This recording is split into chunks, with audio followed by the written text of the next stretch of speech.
Gracious good afternoon, sports fans, and welcome to the Big Ten crossover, coming here to you live on the campus of the University of Michigan. I'm Joey Sutherland. Thank you. We are here in the Donald B. Canham Natatorium, getting set to bring you the action all weekend. Our first game here today, this will be, well, you can't get any bigger of a backyard battle than this. Michigan State versus U of M, the host U of M. So we're in store for a dandy here today, and I thank you for joining us on the Biscuit in the Basket YouTube network. All right, the teams are getting into the water.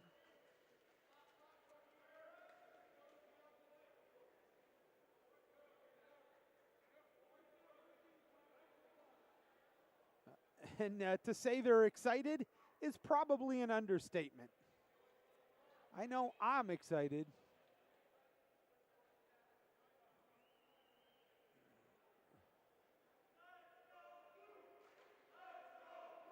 All right.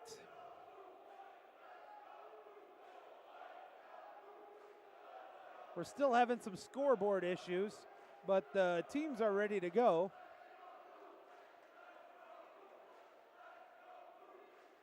At least we got the time right. Now it looks like trying to figure out the rest of it here. The officials are ready to go. The crowd is definitely into it. And you know there's no place in this world I'd rather be than right here, right now, bringing this action to you.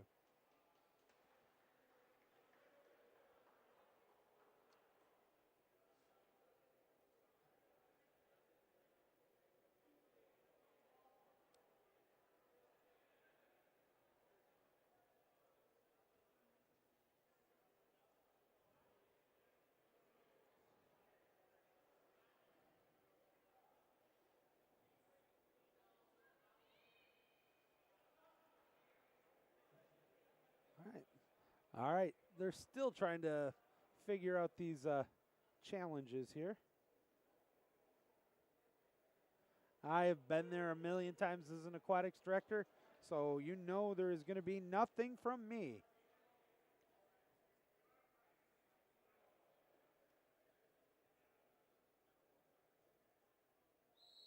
And here we go.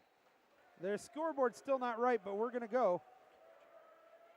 And the sprint is won by the Sparties. They're going to be going from right to left on your screen in the light caps.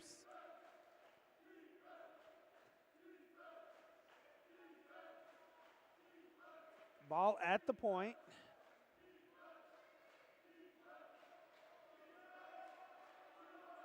And a defensive play, no call. They're going to keep playing it. First steal of the game goes to Michigan. Now Michigan with their first opportunity. Ordinary foul called. Swings it back out. Nice give and go from about 4 meters. Pump, fake, shoots, hits the crossbar. Oh, that's a big break there. As Cooper Randall picks it up and fires it up, but a 50-50 pass kept alive there. Now the Spartans on the attack again. It's hard to tell for sure. I think it's number 6, Nate Chalmers, being guarded tightly. Shot clock at 13. Thought about the shot. Now he's pressured. Ordinary foul. He's outside 6. Can shoot it instead. Fires it to the opposite. Another ordinary foul. Shot clock down to 7. Lob shot put up. Hits the crossbar. Both teams have hit the crossbar. Still no score. And here we go. Holy guacamole. Michigan now on the attack. Fires it back. Looking, waiting. Here comes tries to get it to the whole side, and we're going to have our first kick out of the game. 6-on-5 for the Wolverines. They'll try to see the number here. Kicks it over to the left side post. Cycles it over to the opposite post. Play and catch right now. Gets it down to the wing. Back to the post. No, great defense here by Sparty. Wolverines toss it around. Almost back to even strength. Takes a shot way over the cage. That's going to end up somewhere around the Cleveland-Detroit game in Ohio. But possession goes to the Spartans. They kill off the first 6-on-5 of the game. Brings it up. And a good defensive play. That'll be a steal for the Wolverines. Credit that one to, I believe it was Rosen, Zach Rosen.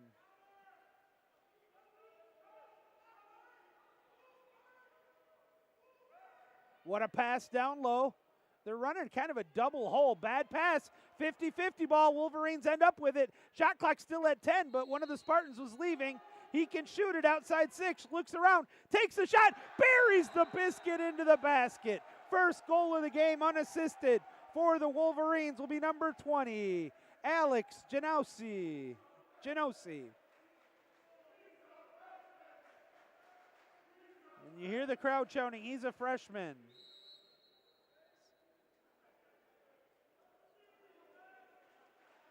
One zip is our score. Can't tell you, about 4:20 to go. I'll use the shot clocks as a opportunity to peek. Want to see how the stream's looking. Takes the shot. Was it tipped? It was not. So possession will go back to the Wolverines.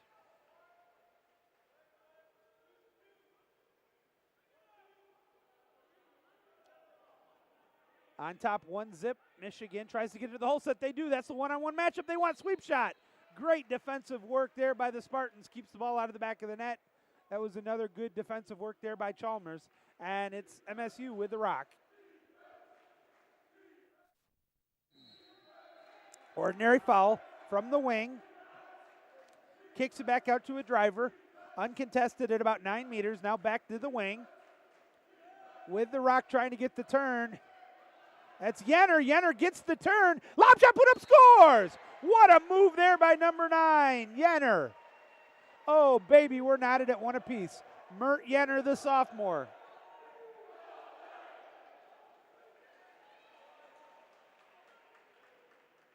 One is our score. 3:28 to go in the first period.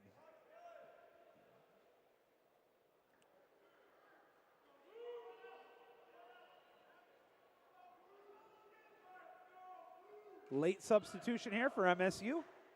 Getting it in, and there's the whistle. Back to live action. About midway through the first period of a 1-1 score. Still having issues with the scoreboard. Looking around, passes it over, defense pressing, tries to get to the hole set, good action set, shoots, scores!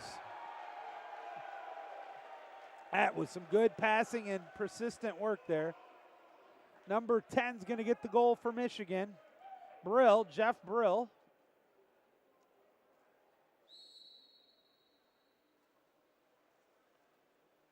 And that's what you expect. Brill is a scorekeeper in the hole.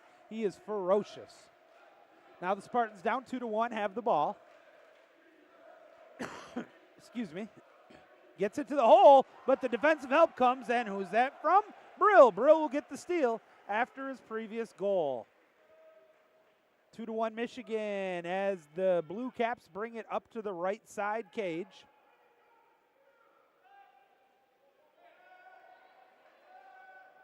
Passes it over right side flat to the hole, who's triple teamed, but somehow still gets a shot off. A good team defense there, keeps it out of the back of the net.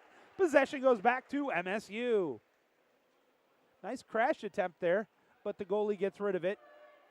As you would expect, nothing less. Cooper Randall is a rock-solid goalie. Garrett Kaufman in the other cage for the Wolverines. Looking for a shot on his way. Here it comes, and he gets two hands on it, a dandy.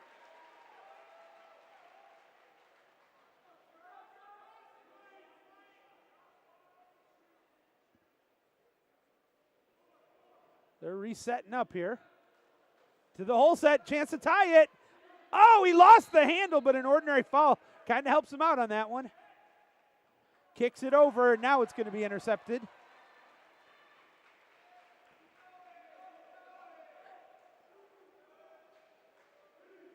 Back come the Wolverines on top 2-1.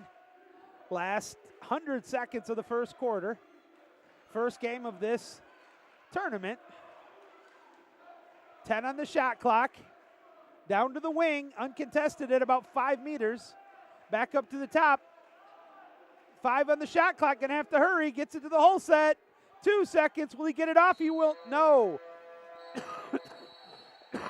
Excuse me, good team defense there by the Spartans. Leads to a shot clock violation. Possession goes back to MSU.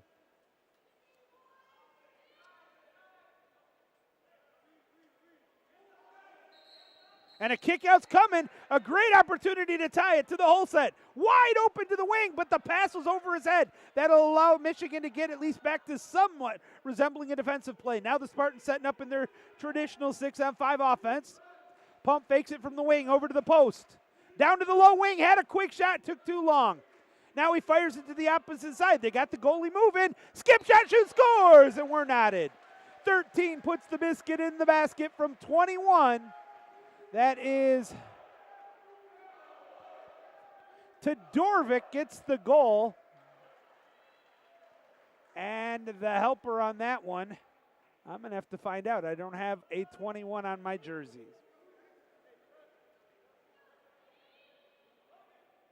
Max Todorovic gets the goal, though.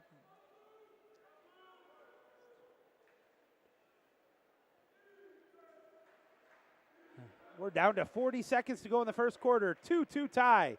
Every bit as exciting as you would expect between these cross-state rivals. And there's a steal defensively for the Spartans. Chance to take the lead. Thought about the long stretch pass, but now wisely holding up is Randall. He fires it up the pool.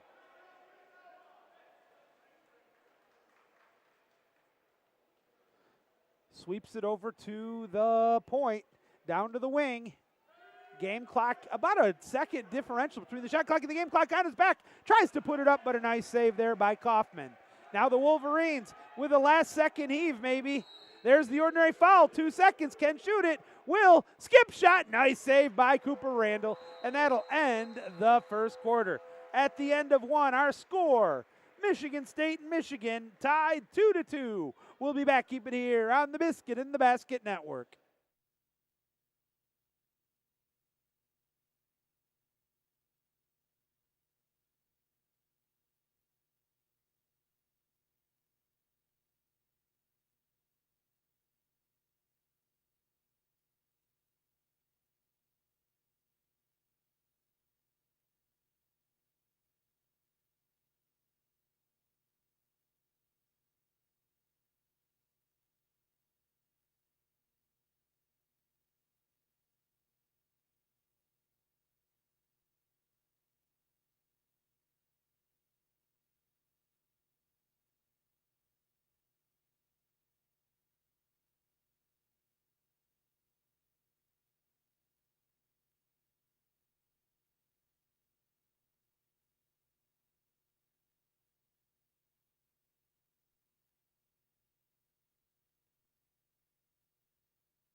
All right. That whistle brings us back to live action. Getting set now to return to the water here are the two teams respectively.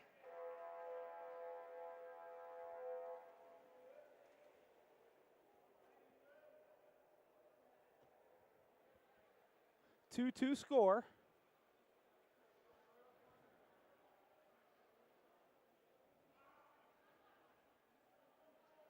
Alex Genosi and Jeff Brill get the 2 goals for the Wolverines. For the Spartans, it was goals by number 9, Mert Jenner, and number 13, Max Todorovic. There's the whistle. Here comes the second sprint. Spartans won the first. And it's going to be a jump. Oh, no, they're going to say it's Michigan's ball. So we're even on the sprints, one apiece. Wolverines and the Dark Caps going left to right.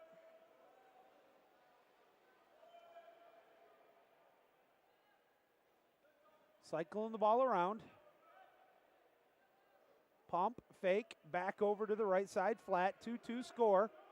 Early minutes, or early seconds, second period, and a 6-on-5 coming up here. Can't see who got the kick out on the Spartans. Wolverines playing catch right now from the outside. Looking for somebody to get in. Back to the flat. Back to the point. They're actually running almost a UCLA here. Over it comes, lost the handle, back to even strength, and it's going to be a nice defensive play by MSU to kill off that 6-on-5. Still 2-2. 6 minutes to go in the half. Good pass into the hole, but a contra foul's called. Yenner got called on that one. Possession will go back to the Wolverines. Michigan setting it up. Both teams are back. 15 on the shot clock. Sweep shot hits the post. 50-50 ball. Wolverines keep it. Fresh shot clock. Ordinary foul. Has a wide open right side flatter. Gets it to him. Now they'll reset. Down to the wing. Those who took off come back, and now still 15 seconds on this possession. Wide open from 4 meters, shoots. What a field block out of bounds. Possession back to the Spartans. That is great team defense there on what looked like a golden opportunity for the Wolverines to recapture the lead. Score remains 2-2. 5 and 10. Shoot, scores! Biscuit in the basket there. Nate Chalmers for the Spartans makes it 3-2 MSU.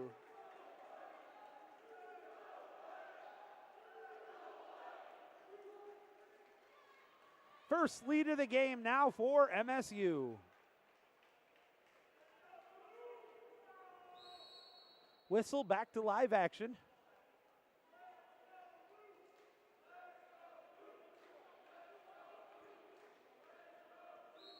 Ordinary foul. To the whole set, a lot of activity, and the refs let it play. They've been consistent on that in the whole set. Spartans with another kill. Although you see a little bit of frustration there from Brill.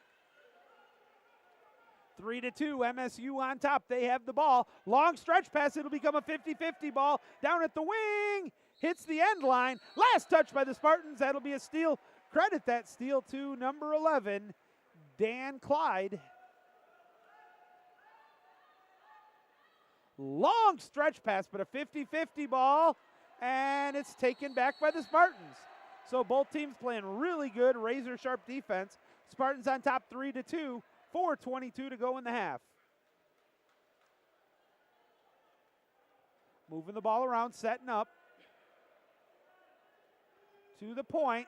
Driver coming in late. Pretty empty right now at the hole. Everybody is at least 5 meters out. Now tries to get the turn. Help comes late. That'll be a steal. Good defensive work there.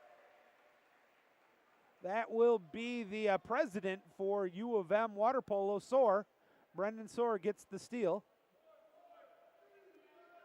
And now he gets the ball back, brings it up the pool. Wolverines trying to tie it up. They trail by a penny, 2-1 or 3-2. And here comes a kick out. Make it. And a quick timeout was called. You could see, not happy about it was Brill. He thought he had a gimme goal. I have been there as a coach so many times where you call the timeout right after the 6-on-5, and then one of your star players looks at you with an eye roll like, you cost me, coach. It is frustrating. He was playing the percentages, and probably a good call. Thank you for joining us here on the Biscuit and the Basket Network. I don't think I've had the opportunity to ask you yet, but if you are not already a subscriber, please plunge that subscribe button. We have all 8 games here this weekend. We'll be at MSU for the Big Ten tournament coming up in a few weeks. And also, you could do me a solid as well by liking this. Like, subscribe, you know, all the usual that every streamer asks for. Already see we got some good numbers, so thank you. But not a single like yet, so help me out, folks.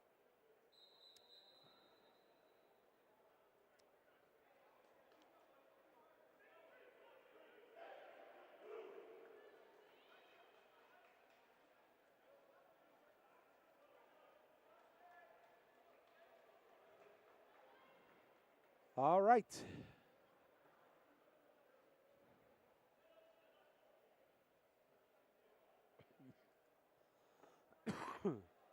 Teams are, at least the teams are back in the field. The officials are having a conversation real quick, and now live action. Kaufman tosses it in. Wolverines setting up. Michigan fires it side to side. And, oh, we got an issue. And now they want the ball back. I don't think the table was ready for that one. I did not see the game clock or the shot clock moving. So they'll correct it to the last correct moment. Didn't really affect anything on either team.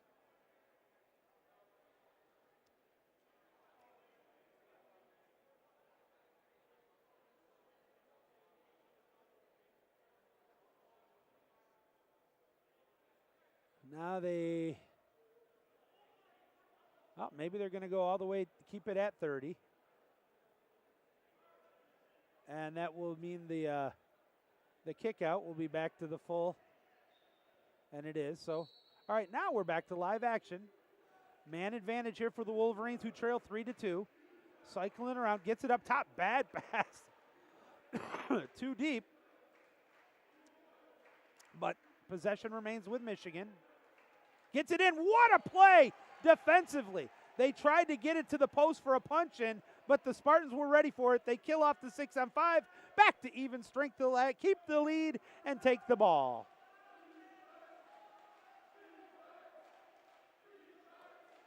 Long stretch pass. Left side wing. Now up to the, call it the flat. Driver thought about coming in. Pressure comes late. Up to the top. Yenner has it. Looks to get it to the hole. Does so. And Chalmers can't do anything before the shot clock violation. And possession goes to the Michigan.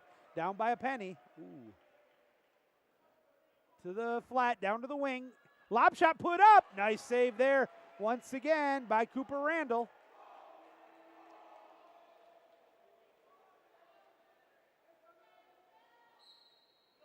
Ordinary foul. Nice pass up the pool into the attack. So now there's the driver, but another contra foul's called, and possession goes back to Michigan. Chance if they hurry to have numbers. But a good job by Michigan State to get back. Driver, though, is open, but a great defensive save. Oh, my goodness, who made that one? That was a remarkable play defensively by Chandler Jones. Michigan, though, still on the attack. Blistering pass, 2 out to handle. Shot clock at 10, down to the whole set. One-on-one battle. Tries to pick it up. Takes the shot, shoots, scores! Brill with his second goal of the game, amidst a tough double-team effort there. And little unusual that time. Cooper Randall looked like he was a bit caught off guard on that one.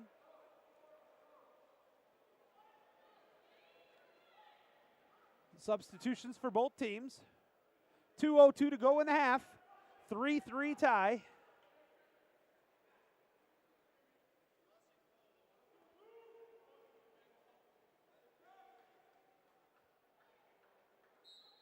There's the whistle. Here we go.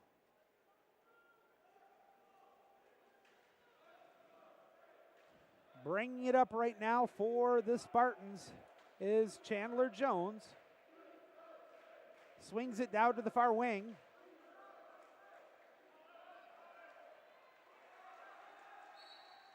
And it's Michigan's ball. Another contra foul called. Long stretch pass. Ooh, just stays in the pool. Almost threw that one out of bounds. That is a major taboo. Swings it out left side flat. Wants to get to the hole. There's the one-on-one matchup. Can't get the ball, though. Ordinary foul, swings it over quickly to the wing. Now to the flat. Looking for help. Shot clock at 4. Skip shot. Nice save there by Randall. Back on his game.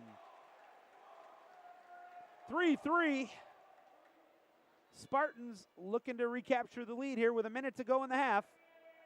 20 on the shot clock. One pass up, 50-50 ball, and it's intercepted by Michigan. Zach Rawson will get the steal there. They fired all the way back, and now Kaufman will push it up the pool. Gets it into the hands of, looks like, I couldn't see for sure the cap number. Now it's into the hands of Coe.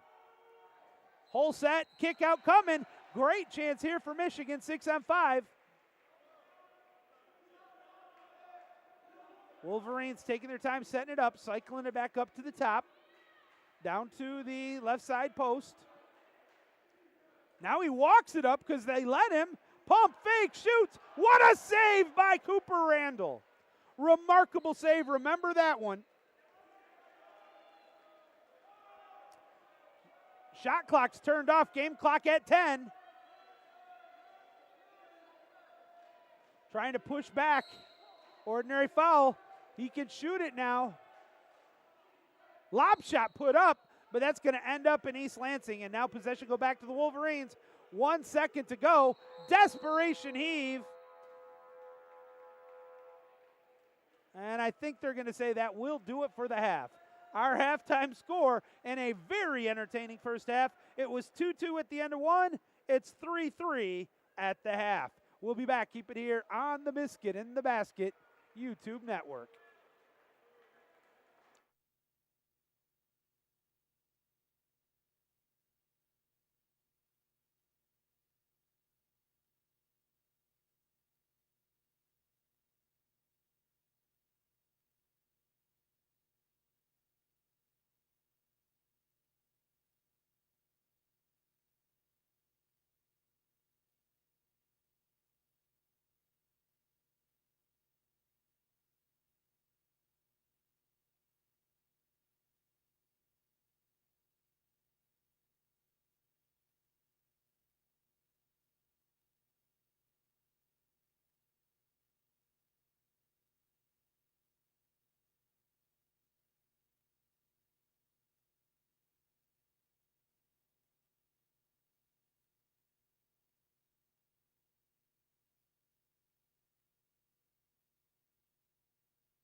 Welcome back here, sports fans, to the campus of the University of Michigan here in the Canham Natatorium. Joey Sutherland with you on the Biscuit in the Basket YouTube network. Game 1 of this weekend crossover Big Ten tournament here.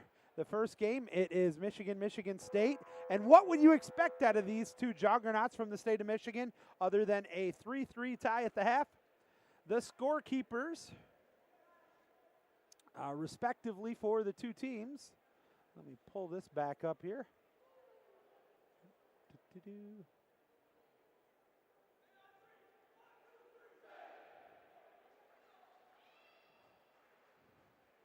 The scorekeepers are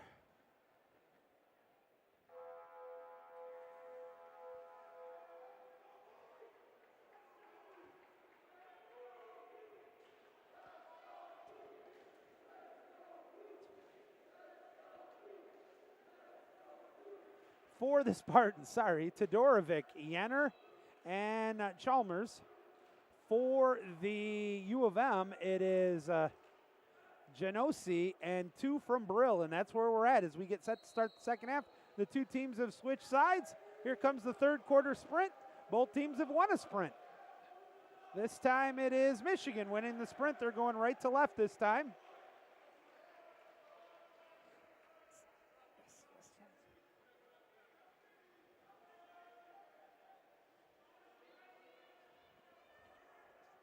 Setting up right now is U of M.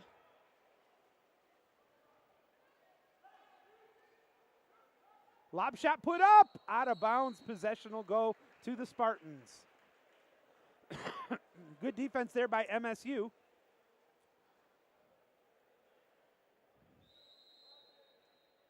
Randall with his first play of the second half fires it up. Tigers take a 1-zip lead. Still a lot of baseball to go though, folks. Gets into the whole set. 50-50 ball intercepted by the Wolverines. Good hold D there. Can't make out the number, apologize, but possession goes back to the Wolverines. I'll see it now here.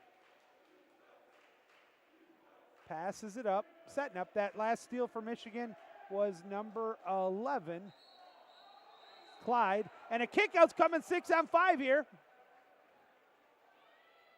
Pump, fake, inside 2, lost the ball, gets it right back. Now he's ordinarily fouled. Fires it over to the opposite side flat. Up to the point. Down to the wing. Shot, scores! Tic-tac-toe passing. Putting it in the back of the net. Number 11 for the Wolverines, Clyde. With the assist going, I think that was to Genosi.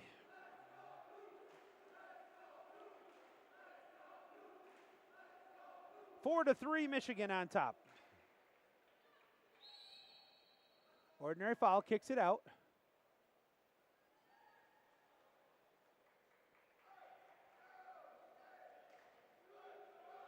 Down to the wing. Good pressure, ordinary. And now kickout's coming. Chance for the Spartans to tie it up. Quick pass inside. Has the backhand if he can get up, but the defense was too solid. Oh, they got it inside to Logan Stevens, and I thought the sophomore had a great opportunity there. I'm not sure what happened. But possession goes to the Wolverines. They kill off the 6-on-5, and they'll hold on to the 4-3 lead with the ball.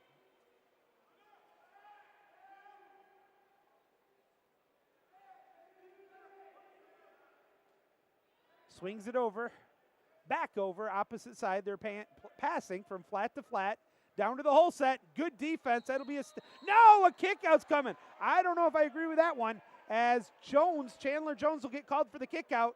Looked like he had the better position there. Now setting it up are the Wolverines with a 6-on-5, looking for their first 2-goal lead of the game. Up top, down to the flat. Takes a shot, scores. Number 4, Biscuit in the basket for Michigan. Luke Jacobson.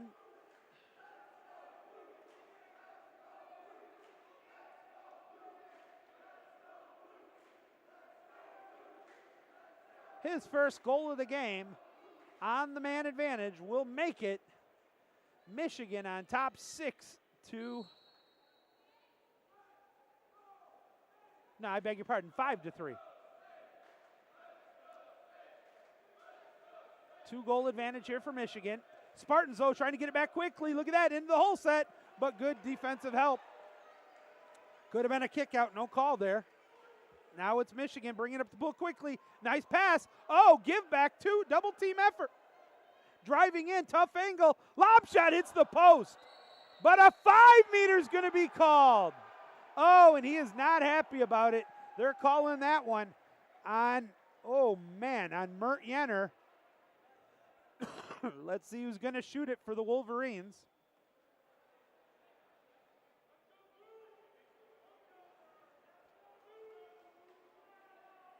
Jacobson's going to shoot it, and he missiles it in. Oh, that was a good read by Randall, but a perfectly placed shot. Second goal of the game for Jacobson forces the Spartans to call a timeout as they trail 6-3. Remember, it was 3-3 at the half. With that, I'll step out, give me a chance to check on the Tigers game, and be right back with you in 30 seconds. Keep it here.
All right, after the timeout, Spartans are going to need some instant offense here.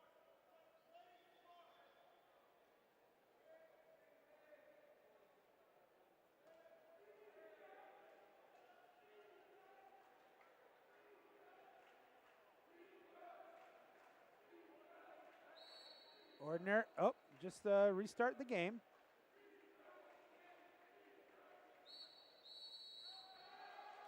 And a good defensive work there, drawing the contra. Possession goes back to the Wolverines.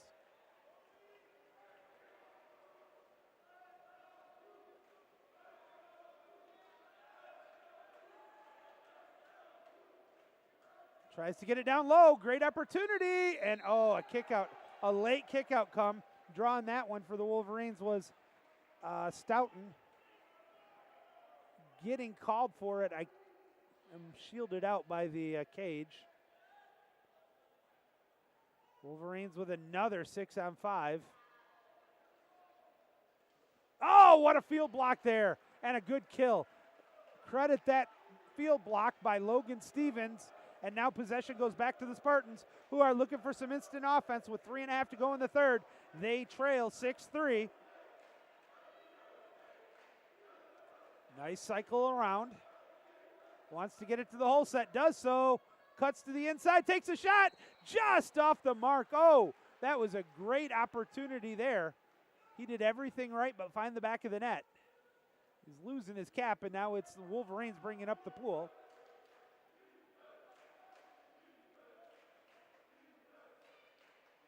Down to the hole set, but too hot. And Cooper Randall says, no soup for you. He jumps on it, and he thought about throwing the long stretch pass. He does so into safe water, gets it into the hands of Chalmer. Chalmer on the outside, driver coming in. 4 meters, 3 meters, 2 meters. Shoots, scores! Number 21 for the Spartans finds the back of the net. Who I still don't know who that is.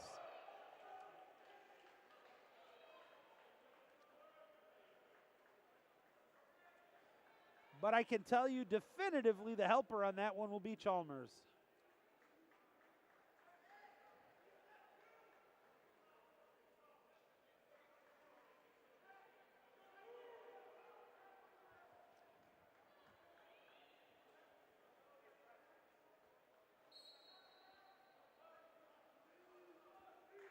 Back to live action now.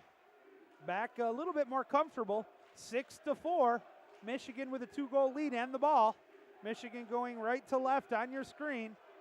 From the wing, it's deflected, and it's going to be intercepted. And then a kick out.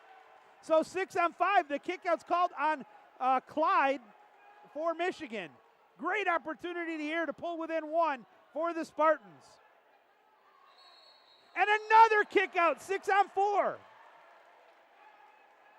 Fires it down wing to wing. Inside shoot, what a save! That'll be a 2-meter. That is the best save of the game there for Kaufman.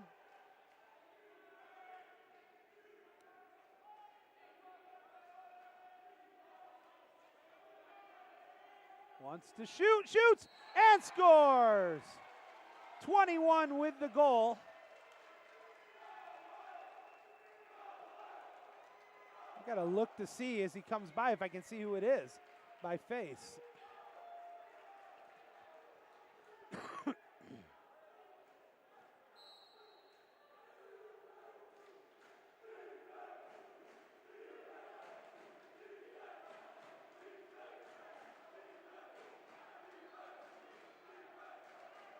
Nice pass down low to the whole set, but the defensive help comes. Oh, and that's why I've been thinking it's 21 all this time, but it's actually 27.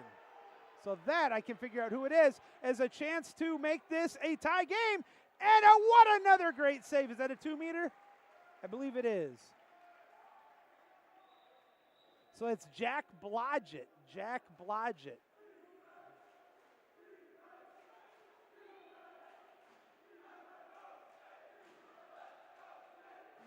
6-5, Michigan on top, but the Spartans with a chance to tie it up, brings it low, puts it up. What do we got?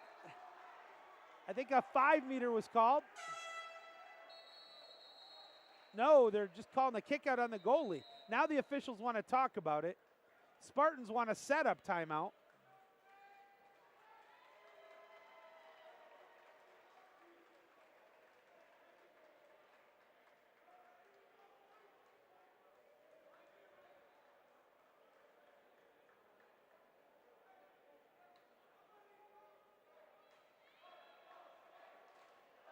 So now they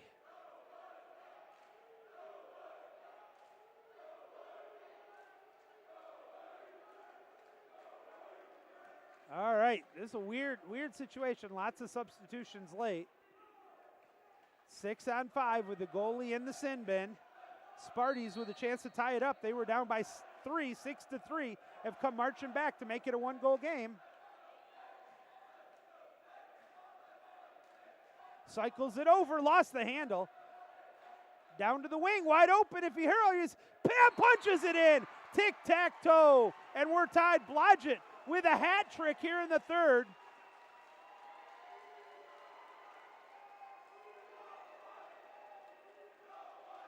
Or maybe not. Now I see 27 and 21. Folks, I'm not sure. Because Blodgett got the helper, so it's... This is frustrating. I'll have it fixed as we go on in the tournament. This first game, the scoreboard is having issues, as you can see. The book wasn't right. So we're trying to get everything set. We'll have it there.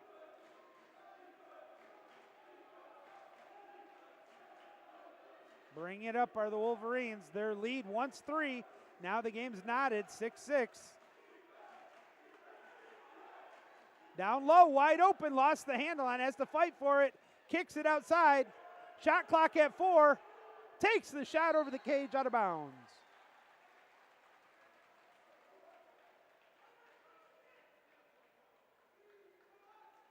This does not get up.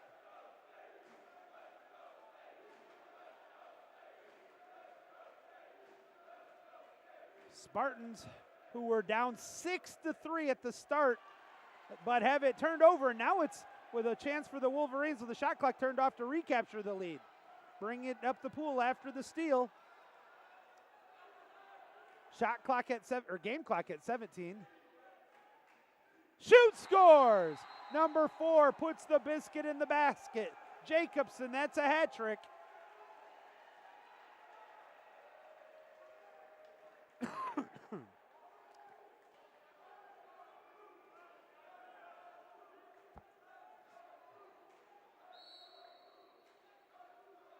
Back to live action, 9 seconds to go. 7-6, Wolverines on top. Ordinary foul. Shot clock at 3, lob shot put up, nice save there, and that'll probably end, and it does. Kaufman's save will end the period. An exciting period, 7-6, Michigan over Michigan State as we go to the fourth period. Keep it here on the Biscuit and the Basket Network.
All right, we have 7 minutes to decide who's going to win this one, Michigan or Michigan State, in a game that's with the Wolverines on top going into the fourth, 7-6. Here comes the fourth quarter sprint, and it is won by the Wolverines. They take 3 of 4.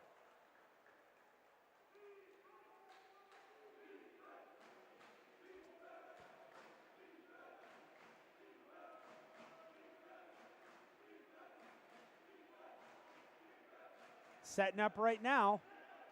Wolverines tried to get it down low. Swings it over to the opposite side flat. Lob shot put up, hits the crossbar, goes out of bounds.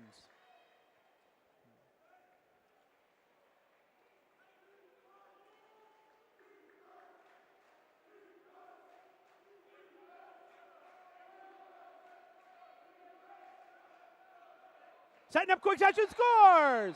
Number 9 finds the back of the net, and we're tied. Yenner with his second goal.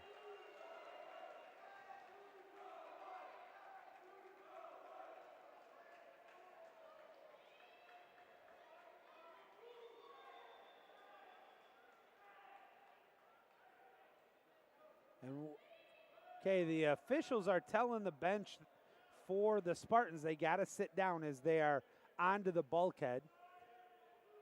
Not anything major, just don't want to get something to become major in this exciting game. 7-7, 6 minutes to go here.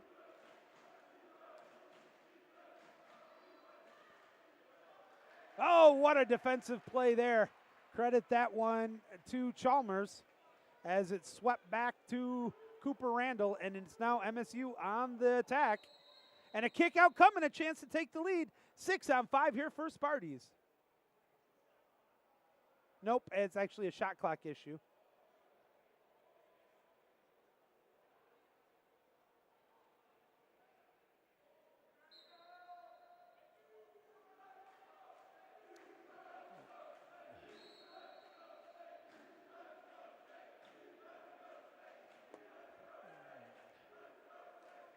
Setting up.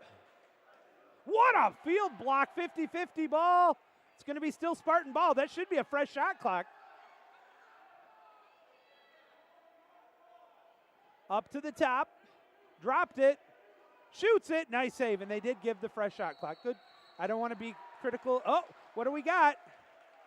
And they're going to say a late kick out on the Wolverines here, so a 6-on-5 for the Spartans, chance to take the lead.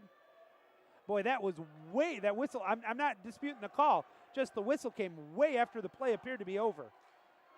Spartans looking to take advantage, cycling around. Look at this, good look, pump fake, shoot. Oh, was that a field blocker? The goalie got a piece. Either way, I think that was all Kaufman there. Holy cow, 7-7 with 5 minutes to go. No place for the faint at heart. Two teams who know each other very well have played this game time and time again. And Guachachi scores! Holy cow, turnaround jumper. Biscuit in the basket. 21.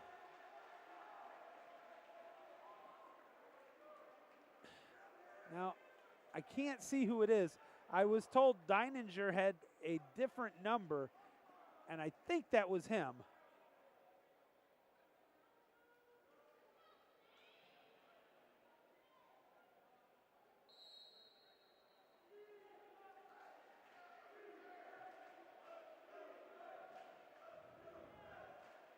Okay, it's now 8-7.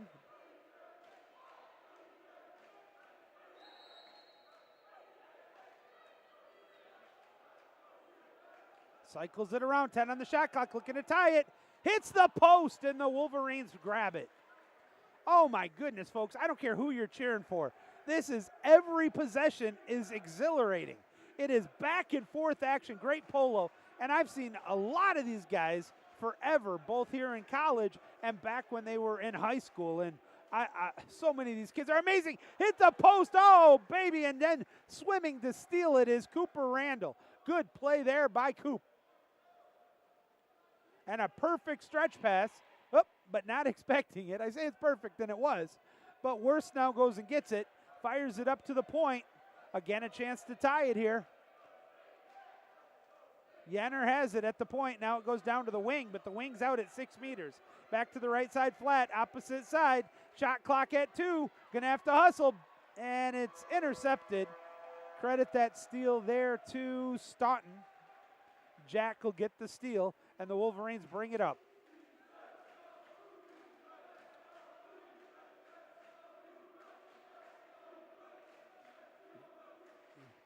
Michigan wanted to get it to one of the 2 hole sets, lost the handle, forces it, but Cooper reads it.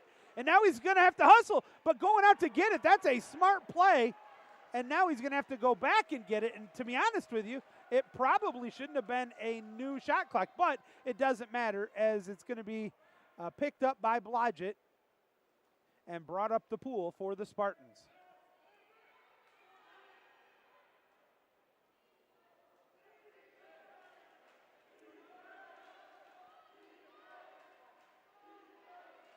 Right side flat. Backhand. Man, did he get a lot on that one.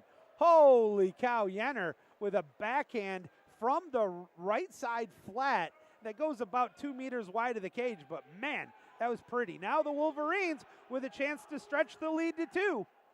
It's like watching a prize fight. Counterpoint.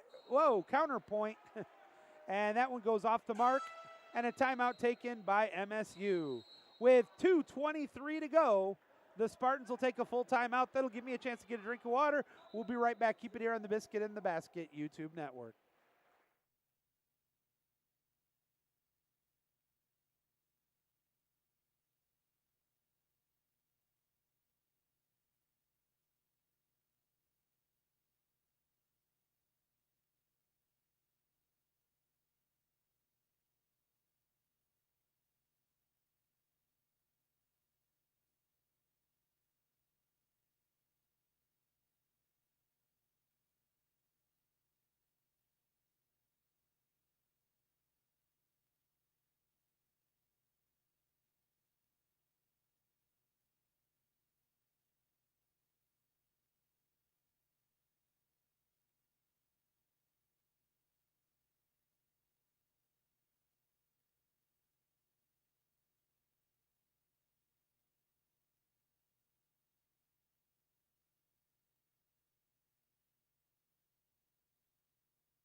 All right, let's see. I told you right now, folks, so 2:23 to go. I like the timeout taken there by the Spartans. Every possession is so big. You don't want to wait till the last chance.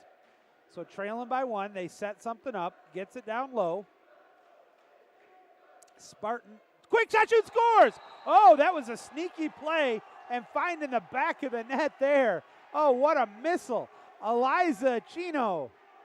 What a shot there from Elijah. And that ties the game at 8 apiece.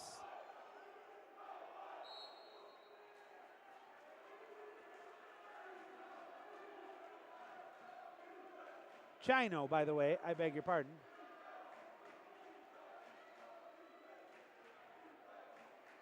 Wolverines wanting to recapture it. Good pressure by the Spartans defensively.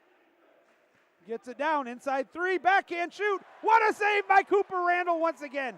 I tell you what, Randall has been standing on his head just as Garrett Kaufman. Both goalies have been exceptional in this game. Keeps it tied at 8 apiece. We're down to 90 seconds remaining in regulation. Spartans going left to right in the Whitecaps on your stream. Ordinary foul from the wing. Kicks it way outside. Or another ordinary. He can shoot it. 6 seconds. Got up. Lost it. Kicks it over. Gonna have to hurry. 2 seconds. 1. And a kick out. No. Yes. Maybe. Oh, a shot clock violation. And that'll be a defensive turnover there. Team. 1:20 to go. Tie game.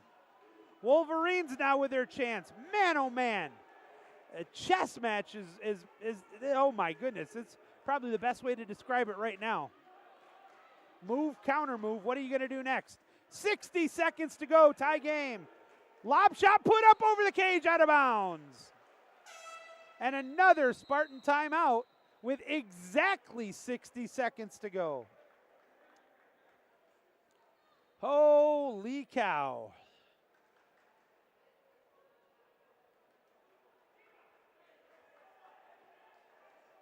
No place for the faint at heart. It was 2-2 at the end of the first period, 3-3 at the half, 7-6 Michigan going into the fourth, and right now it is 8-8 with 60 seconds to go.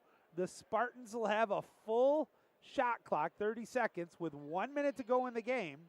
This is not a power play. This is not a 6-on-5, but it's still a golden opportunity for the Spartans.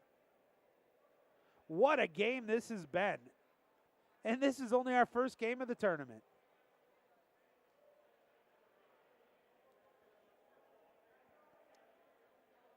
Thank you for joining us here at the Donald B. Canham Natatorium on the campus of the University of Michigan.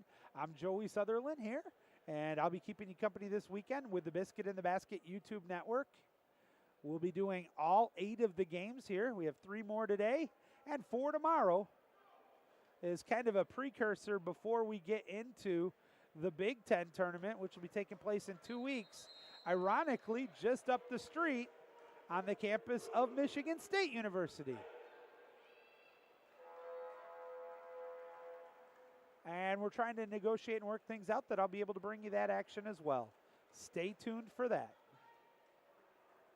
If you have not done so already, please like. And if you're not a loyal subscriber to the Biscuit in the Basket Network, I encourage you to do so. Whether you're a fan of club polo, high school and college swimming and diving, and several other sports, we'd love to have you as part of the team. All right, let's see what the Spartans do with it. They get it into the hands. That is Chandler Jones at the point. Cycles it over, right side flat, thinks about shooting it. Has an angle, takes the shot, but goes over the cage just wide. And now it's the Wolverines' turn with 44 seconds to take a TO. Holy cow, as I said, back and forth seesaw battle. And now let's see how the Wolverines counter this one here at home. We'll find out and have the final 44 seconds when we return. Remember, our next game after the completion of this one, it will be the Boilermakers and the Buckeyes kicking it off about a half hour after the completion. Maybe now, not so much. That game is scheduled for a 3:10 start, so there really won't be a lot of time, especially if this one ends up going into overtime.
All right, live action.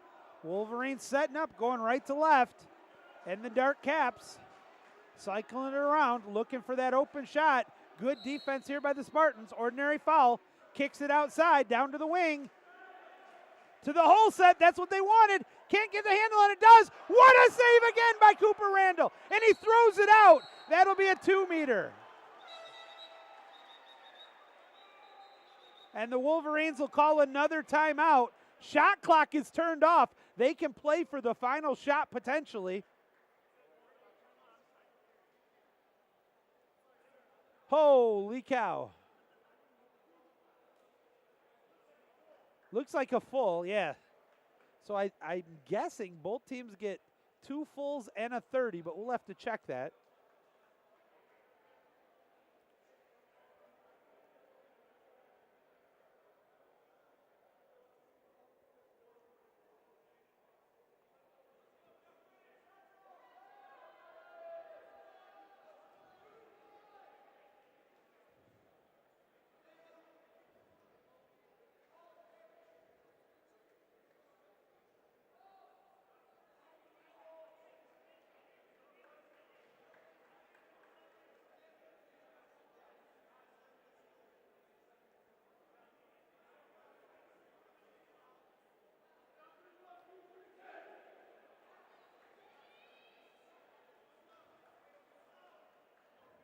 All right, they're making their way back out to the pool. The interesting part on this one, I think MSU still has a timeout left. Interesting part is how quick do the Wolverines try to get a shot off here? Or are they waiting for that very last chance? You get it too quick, you potentially give MSU a chance to if you don't make it, get the win. If you do make it, tie it up. But you can't afford to wait for a perfect shot because there is no such thing, and it almost never happens at this level with this much talent. All right, after the timeout, the ball will start in the hands of Garrett Kaufman, the netminder for the Wolverines. The officials are getting ready. There's the whistle. Here we go. Quick fires it off, and Kaufman gets back into the cage. Wolverines setting up. 20 seconds to go. Looking around from the wing. Make it 15 and a bad pass into a double team in the hole. Now it's the Spartans with a chance to win it. 10 seconds. 5 seconds. Pressure comes late. Help from the side. No whistle. He's going to have to take the shot. It's intercepted. 1 second. Can he get the shot off? No. That's going to do it. We're going to OT, baby. Holy guacamole. What a finish to regulation. And you know what? Let's go to OT because 4 periods just wasn't good enough. Wow.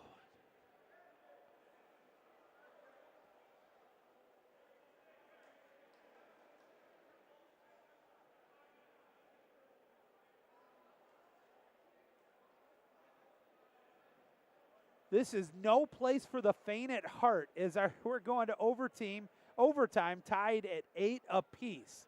So just sit back, folks, and holy cow, I don't even know. I'm running out of ways to describe this one.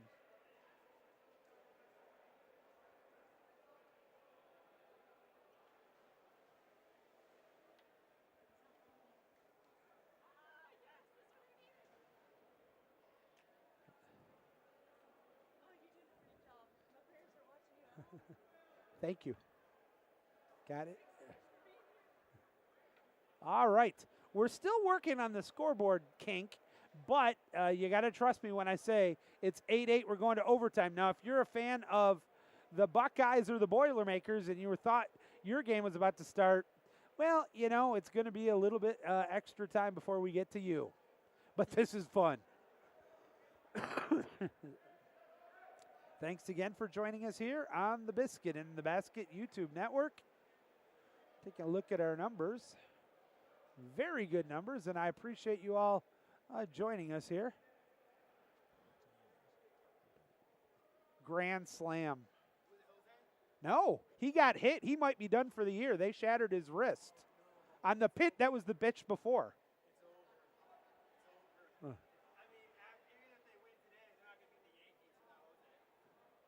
I don't know.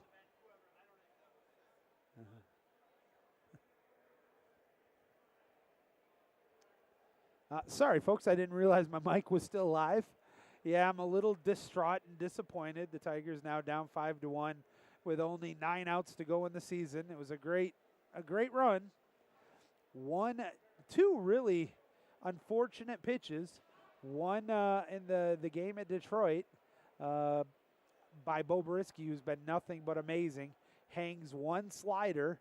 That was a 2-run homer, and then today it's a grand slam after hitting a batter. And while it's not over yet, it's going to be tough to come back from a 4-run deficit here. But regardless, a great season for this very young Detroit Tiger team. I'm talking Tiger baseball when the truth is I've got amazing water polo here.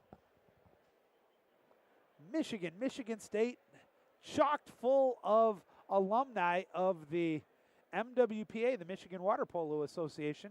I'm a former vice president there, and really, truthfully, I think I know almost everybody who played there. I am. I'll be right back, folks.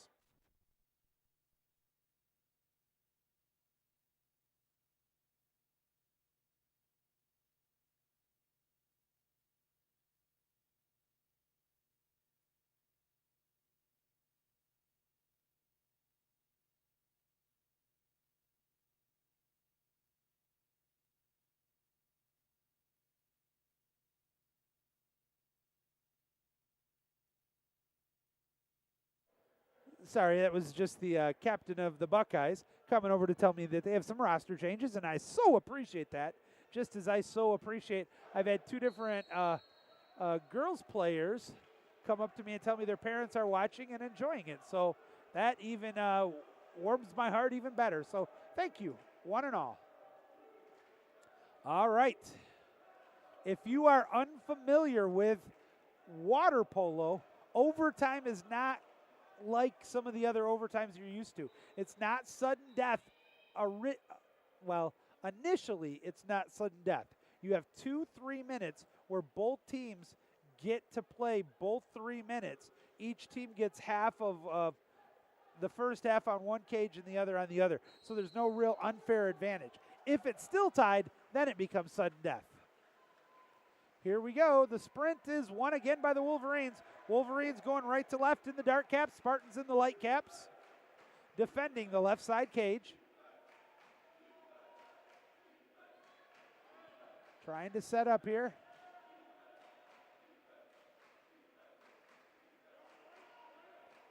Down to the hole set. Great defense. That's going to be a steal. And actually, you're going to technically give credit to that one to Cooper Randall. But it was really the whole set defender who got the steal. Now it's Sparty with a chance to take the lead. With 2:20 to go here in the first of 2 3-minute overtime periods.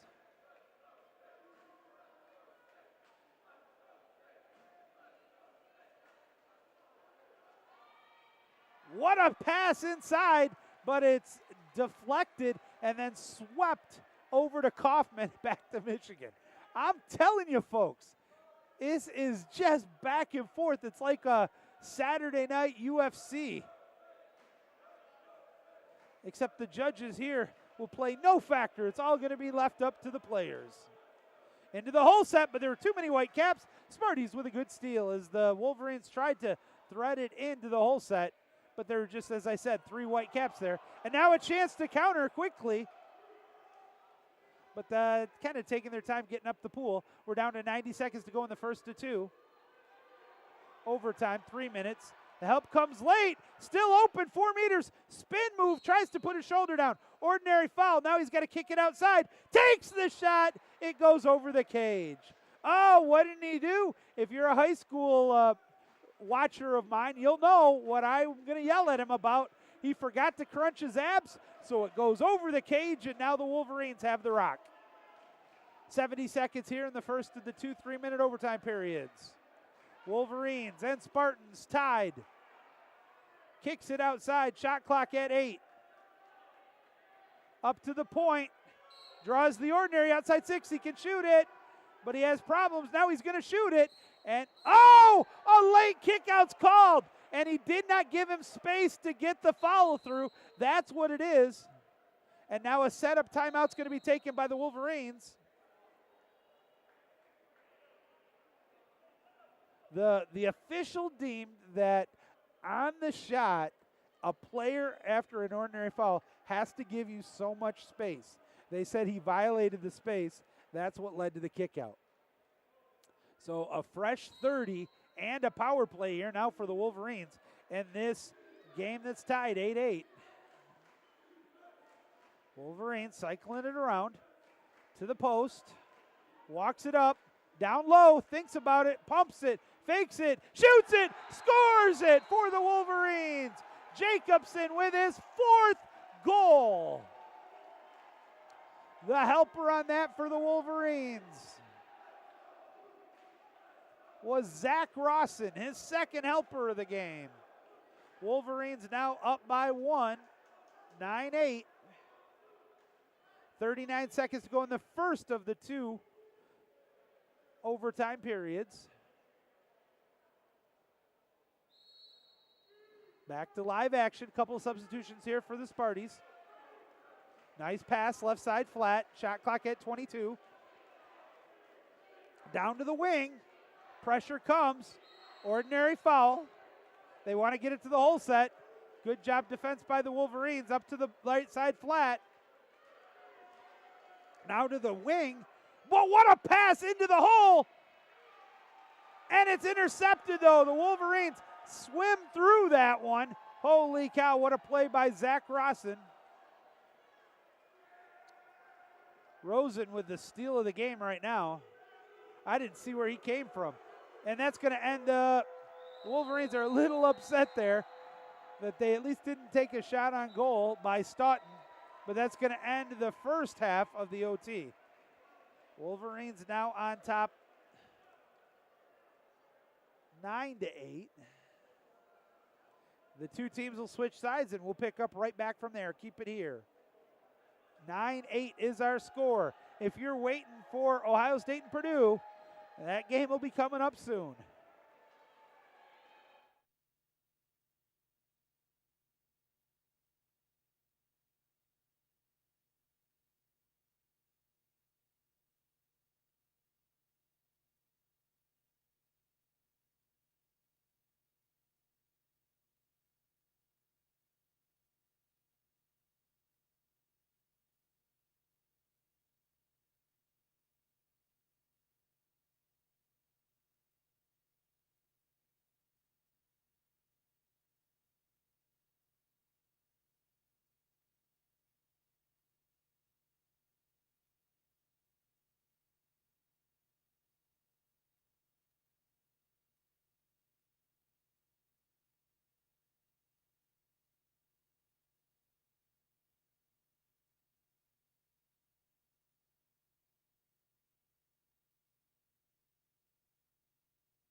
All right, folks, I hope you took your medication for that sore ticker, whether you're a fan of the Spartans or the Wolverines, because holy cow, the only way you're really enjoying this is if you have no horse in the pony, no pony in the race, if you will, because somebody's going to lose this game, and it's been an amazing game. It was 2-2 at the end of one, 3-3 at the half. The interesting part was in the third period. Michigan jumped out to a quick 6-3 lead in the third period, only to have the Spartans tie it back up at 6. Wolverines scored in the last 30 seconds to take a 7-6 lead. Then it was tied 8-8 going into the first overtime. The Wolverines, with a quick goal there by Jacobson, have made it now 9-8 as the two teams have switched sides. The final 3 minutes of the first non-sudden death overtime. And it's won by the Spartans. So only their second sprint win of the game.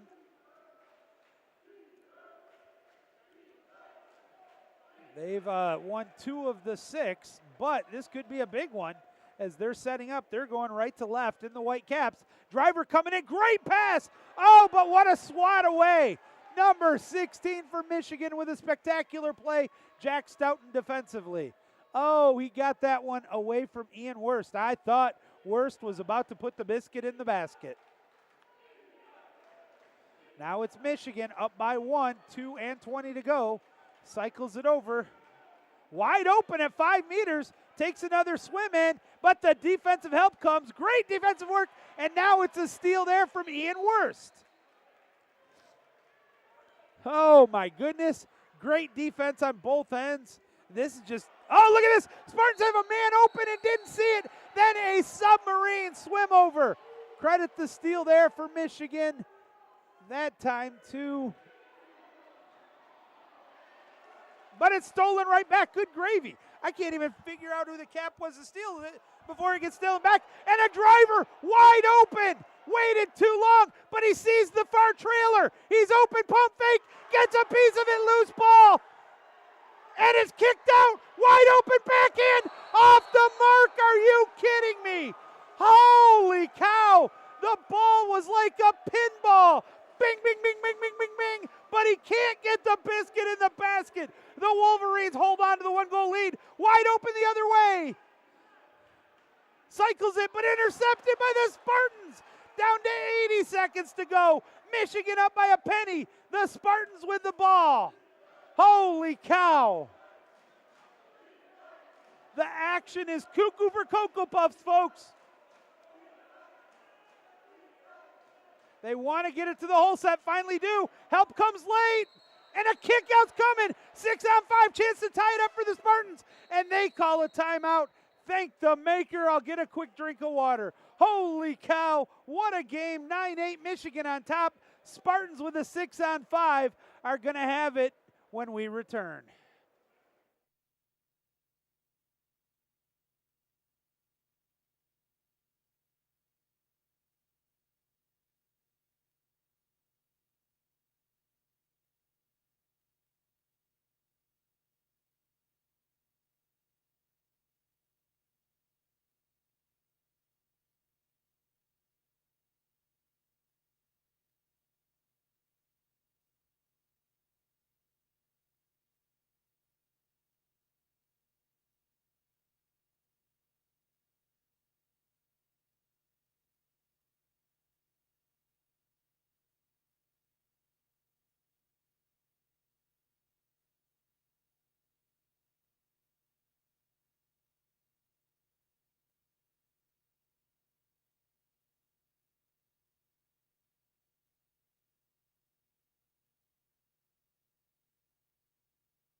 All right, folks, get the AED ready. Somebody's going to need it. Maybe me. Holy cow, 9-8. Michigan with the lead. Spartans with the ball and a man advantage. Michigan State going right to left. The ball's going to start in the hands of the goalie, Cooper Randall. There's the whistle. He fires it up, and now he hustles back. Love it. Gets it down low to the wing. Gets it back on the give and go. Right side post up to the point. Now goes to the opposite side. Wanted to shoot it back up to the top. Pump fake, gets it quick, wants to shoot. Lost the ball, 50-50. Ordinary foul, still Spartan ball. Shot clock at 10. The man advantage is over. We're back to even strength. And another kick out called. So it's going to be a fresh 6-on-5. Apparently the kickoff guy pushed off to get in. Wide open, pump fake, the Wolverines get it. Holy cow. Good googly moogly.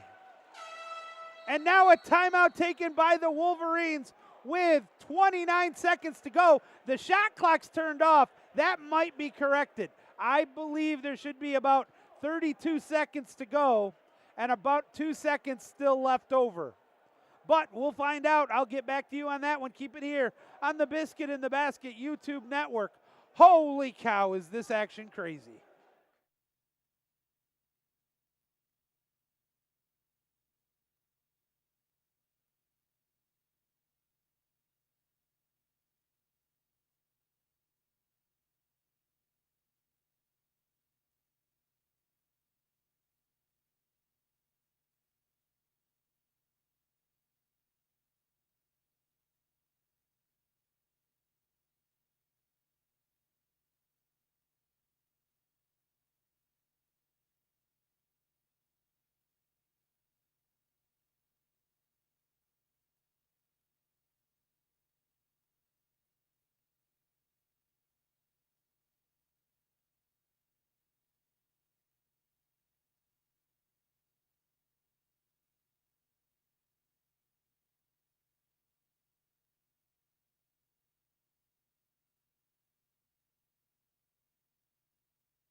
All right, let's get ready to try this again.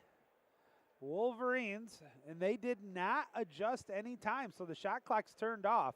So really, truthfully, in theory, the Wolverines can run out the clock here, but it's not going to be easy. The Spartans are going to crash on everybody. So let's see how these final 29.9 seconds play out. Wolverines on top 9-8. The only overtime goal, Luke Jacobson in the first 3-minute overtime.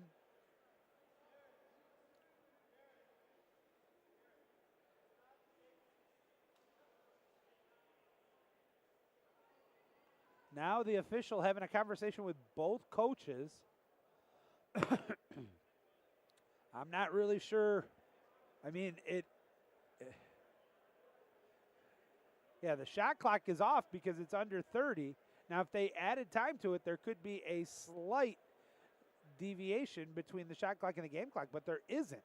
And I think that's what both the Spartans want to know definitively. I'm not sure what angle the Wolverines are coming from.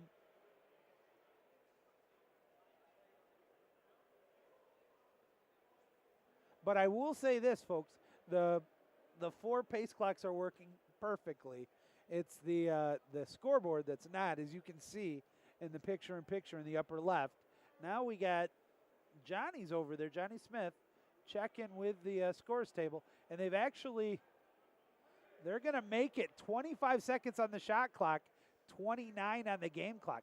So the Spartans, short of a Michigan goal, will have at least a chance for a desperation heave. Okay, game on. Kicks it out. They're chasing the ball as they have to here. Ordinary foul. Wolverines wanted a kick out. Way down low this time. Shot clock at 13. Cycling the ball over, forcing the Spartans to continue to chase. Nice turn. Ordinary foul. Shot clock at 5, 4, 3 to the hole. And it's a shot clock violation. They want time on the clock, but a long stretch pass. And hold on. A 5 meters called. The Spartans are going to get to shoot a 5 meter.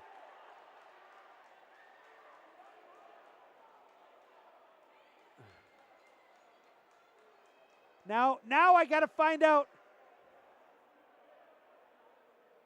what happened is they did not give the Spartans, it's the same that the kick out came. I'm surprised it's a 5 meter because it's not a guaranteed goal. I'll have to get clarification on that one later.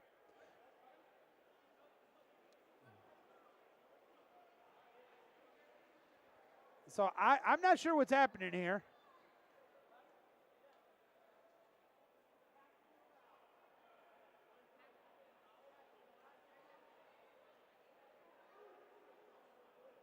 All right. It's going to be shot by Yenner. I'm trying to see if they're putting any time on the clock.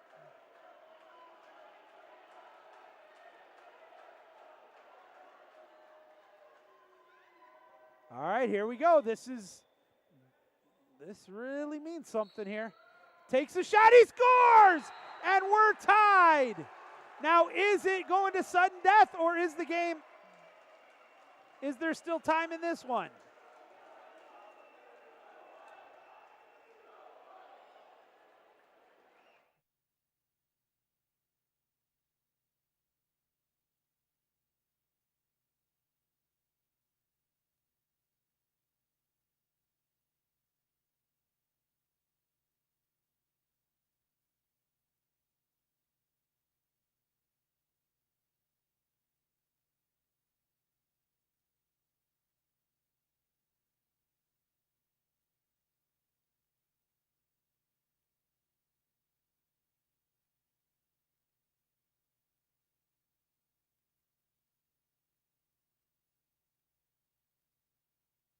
So apparently we are going.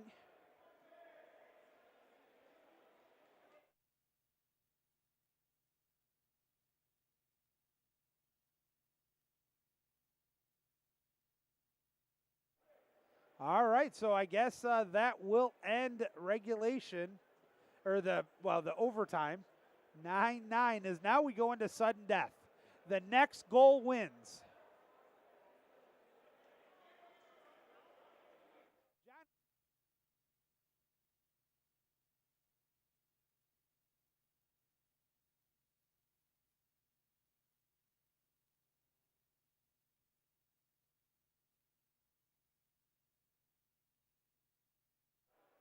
All right, so I did get clarification from Johnny Smith, the official. It was a tactical foul as time expired.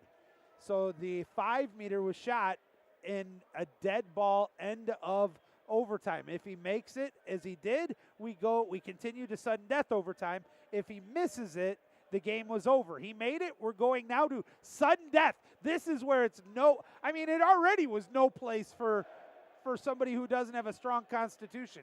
Now you are going to have ulcers for half of the fans of this game when it's all said and done. This sprint is going to be ridiculously important. The next goal is the winner, guaranteed. There is no more do-overs, mulligans, and no margin for error. Wow, what a start to this tournament. This is game 1, folks. And it's between Michigan and Michigan State. This is fun. All right, the crowds for the two teams are getting into it. as we're getting ready for this next sprint.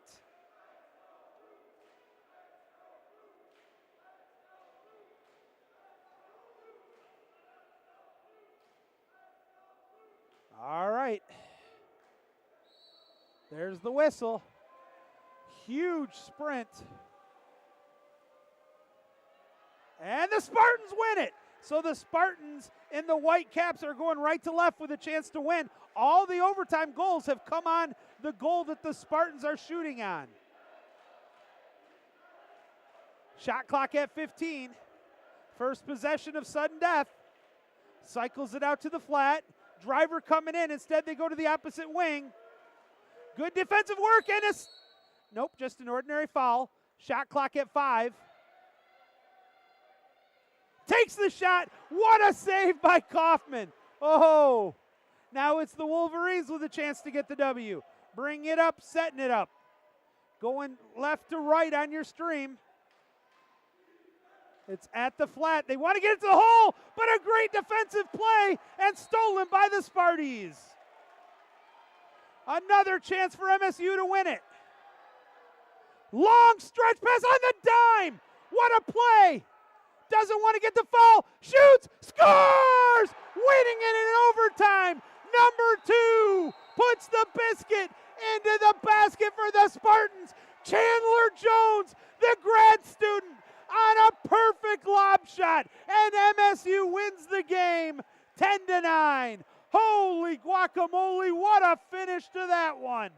Wow. Wow, Michigan thought they had the W at the end of the second 3-minute overtime to have a technical 5-meter called on them. The Spartans convert it, and then on the second possession in the sudden death, they're able to make a perfect stretch pass into the hand of the grad Chandler Jones, and Chandler knows what to do with it, puts the biscuit in the basket, and MSU with the W. Now, we're going to get ready for Purdue and Ohio State to duke it out. And you know this one's going to be more exciting than the first game. The second game is always more exciting. So no pressure on the Buckeyes or the Boilermakers, but the second game's always better than the first. We'll find out in about 10 minutes. Keep it here on the Biscuit in the Basket YouTube network. Holy cow.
All right, folks, getting set to start game number 2.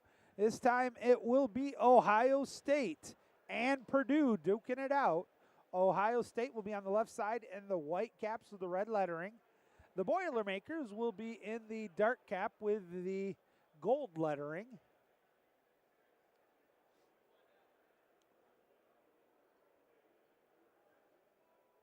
Getting set for the first period sprint. We are definitely behind schedule by almost a half hour. A little more than, actually. And here is the sprint to start period number 2. The game number 2. Jeez. It's won by the Boilermakers.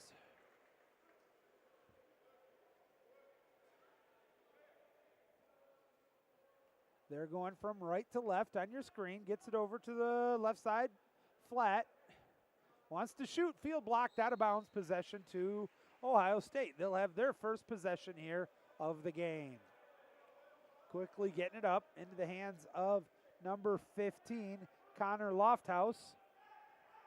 Lofthouse gets it down to number 3 at the wing. Back to Lofthouse, the lefty. Wide open. Instead, tries to force it to the hole set. Backhand off the mark, taken there by 22, Jake Heino.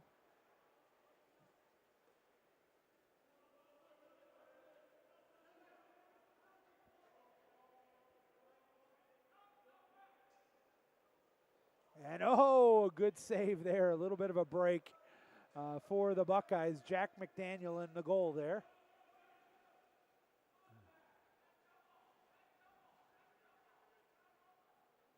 Looking over the defense. Now tries to force it to the hole again. There's the one I'm at. Here comes our first kick out. Nope, just an ordinary. Cycles it over, wide open, shoots. What a save! That's a remarkable save there by Ciadello. Ciadello with his first save of the game, and that was a big one. And so it will be Purdue back on the attack. From the point, 12 on the shot clock, tries to get to the hole at about 9 meters, but a contra foul's called on the player there, number 20, Christian Marin.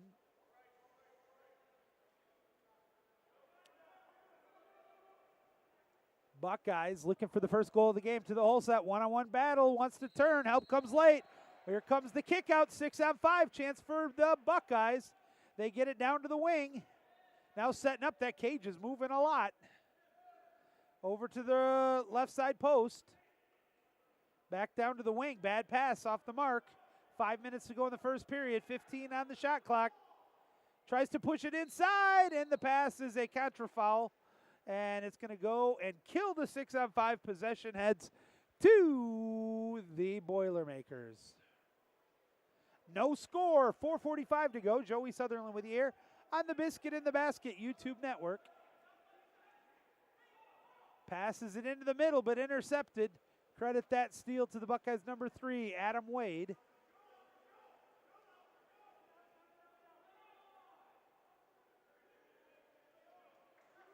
But a good play defensively. Who got the, let's see the number, as the Purdue tries to push it up the pool. They got numbers, 2-on-1 here. 29 all by his lonesome. Pump, fake, shoot, scores! First goal of the game, number 29, Dylan Reisel.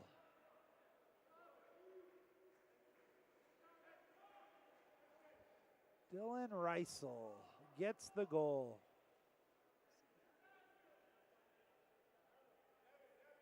Purdue on top, 1-0 early in the first period.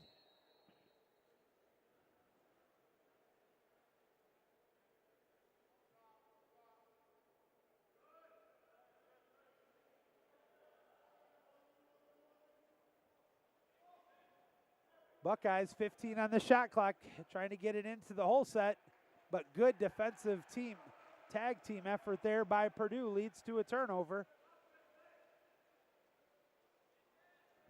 That was 27, Ben Wu, who will get credit for the steal. Wu gets it back at the point. Now he's pressured by the Buckeyes. And a contra foul's called in the whole set. Possession goes back to Ohio State. Long pass up the pool by McDaniels to the wing. They wanted to get to the hole, but good defensive positioning by the Boilermakers. And now a steal by Purdue. Wow, that's a tough steal and a good steal. Number 7, Devin Otto,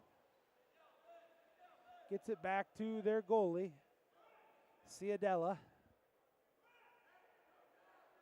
Shot clock at 12, ordinary foul, not inside the attack zone yet. Now they force it up to the whole set. Gets it somehow into safe water, but there's 2 Buckeyes there. 15 gets the help, but 20 will get the steal. That's Ryan Alford.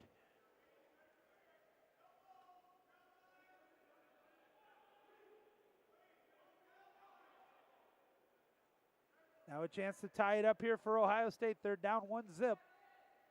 2:40 to go in the first period. And it's stolen. Another steal there by number 29, Dylan Reisel. As he fires it up the pool, has a teammate sprinting up. That's number 3, Robert Varley. Passes it over to the opposite side and scores. See who the number is. I think it was 7.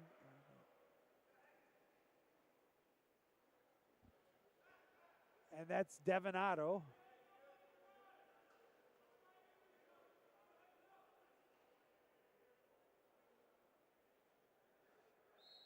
So 2-0 Purdue with 2:20 to go in the first period. Buckeyes still looking for that first goal of the game. Get it down to the wing with 15 on the shot clock, ordinary foul. Gets it to the hole set, running the double hole, pump fake, lob shot, shoot, scores. Number 7, first goal of the game for Ohio State. That is Trevor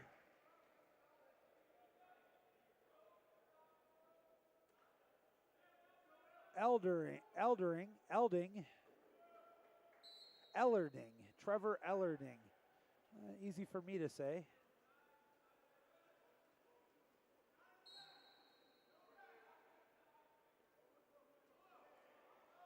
So 2-1 score, and a contra foul, I beg your pardon, is not called. It was an ordinary on the Buckeyes. So Purdue keeps it, but a good read and a steal there by number 15 of Ohio State, Connor Lofthouse.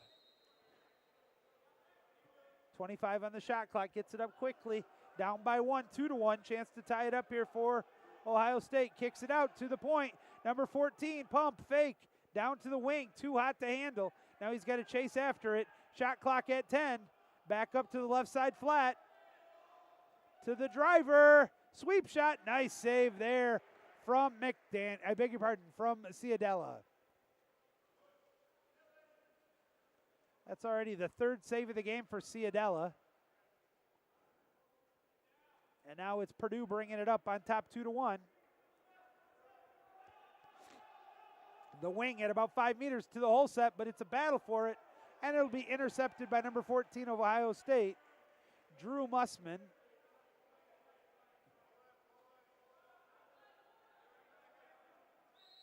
Ordinary foul.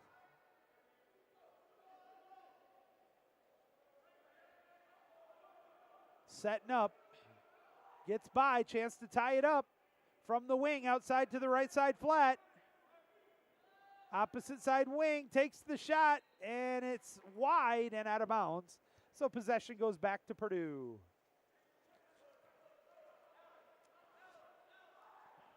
Long stretch pass inside the attack zone. Gives it over to the right side flat. He's swimming it up. Now gets pressured, back out to the point. Down to the hole set, had some free space. Cuts inside, no help, shoots, scores! 25 gets the goal for Purdue. That is J.J. Murphy.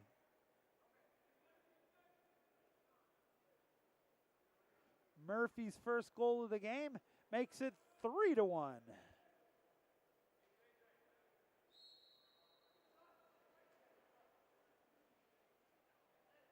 Shot clock's turned off, game clock at 10 seconds.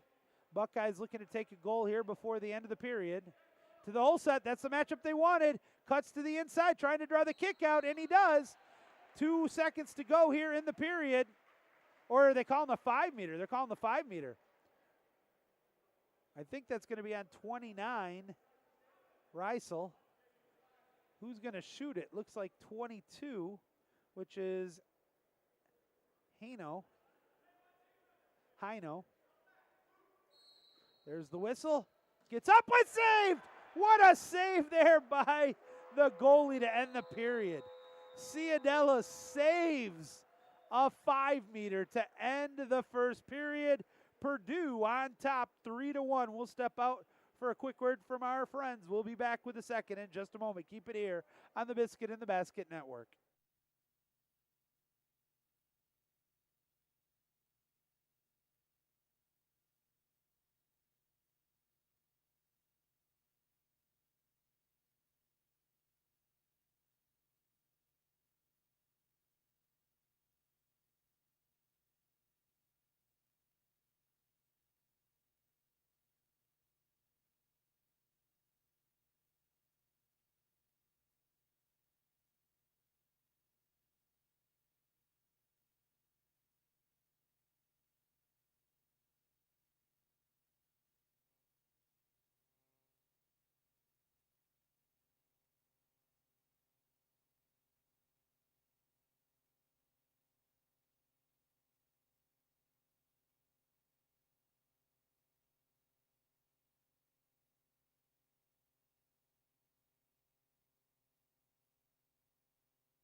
Getting set to start the second period here from the Donald B. Canham Natatorium on the campus of the University of Michigan. Joey Sutherland with you here at the Big Ten crossover. Game number 2, it is Ohio State and the Boilermakers of Purdue duking it out. Purdue on top 3-1 as we get set to start the second period. Purdue wins the sprint once again. They're 2 for 2 on the sprints. Purdue will be going right to left on your stream.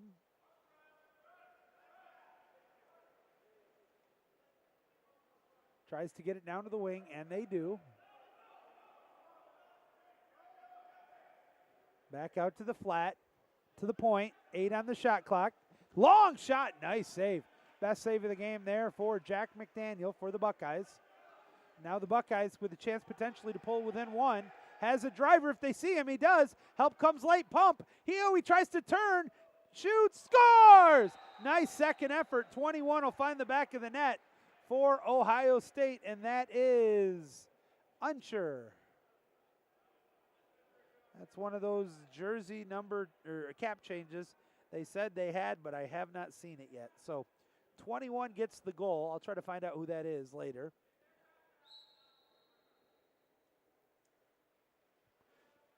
Three to 2 now. Purdue with the lead and the ball. Ordinary foul, shot clock at 19, up to the point. Running in the double hole. Puts it up, can't get much on it. Touches the end line, then it's going to be picked up by McDaniel, and he'll fire it up the sophomore. 2 quick passes into the attack zone for the Buckeyes. Driver in safe water, but really no play to continue. Now it's a double team and lead to a steal. So they got a little too overzealous there on the passing by the Buckeyes. Leads to a turnover, Purdue with the ball. Purdue on top 3-2 with 5:40 to go in the first half.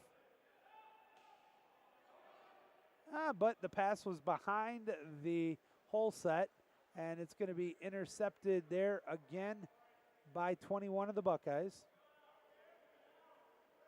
Whomever that may be.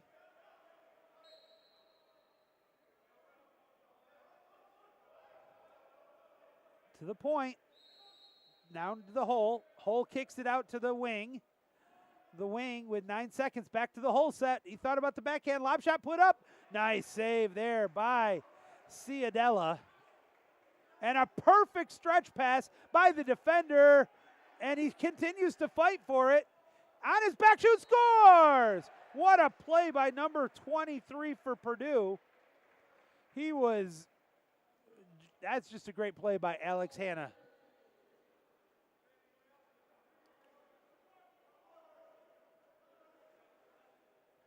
Alex Hanna gets the goal. And that's the fourth goal from a fourth different player for the Boilermakers.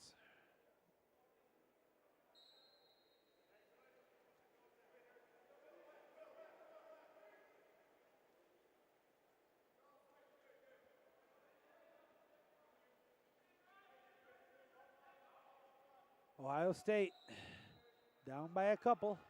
Tries to get it to the hole set. Somehow gets the ball to him. And there's a chop. That'll be an ordinary. Could have been a kick out. Shot clock at 10. Kicks it out to the wing. Now there's that battle for the hole set. The Slough defender's trying to help out. Going to have to do something with it. Shot clock at 5. Skip shot. Short side. Out of bounds. Possession to Purdue.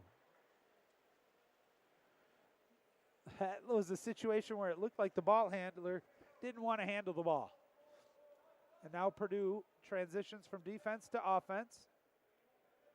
Trying to get the turn, nothing there. Continues to fight forward. Back outside it comes. To the point. Shot clock at 10. Game clock at 4:14. Nice turn. Pump, fake, shoot, scores. Number 20 gets the goal. And that for Purdue is Christian Marin.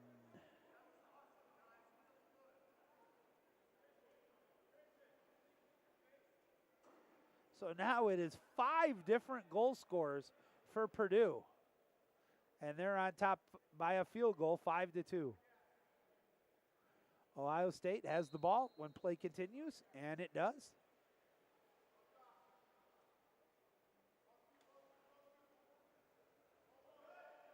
Overloading the weak side, but the pass forced into the hole set is intercepted again by Purdue. That's going to be another steal, I think, for J.J. Murphy.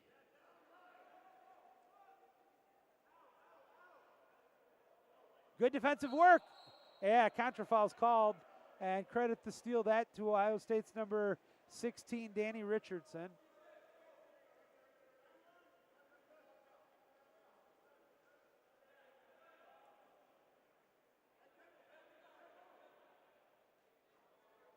From the wing, 12 on the shot clock, left side flat.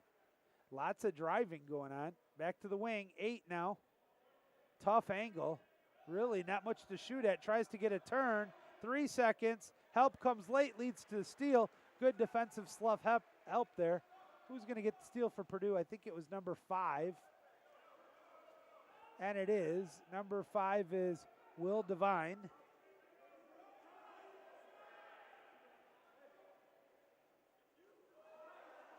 But the Buckeyes get a steal right back. Number 21.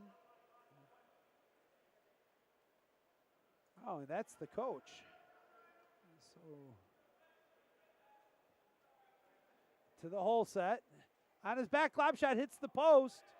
20 missed it, gets his own change, and they'll get a fresh shot clock.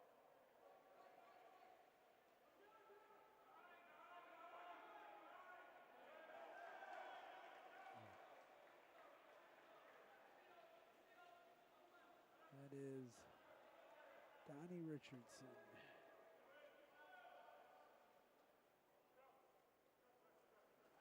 Purdue bringing it up.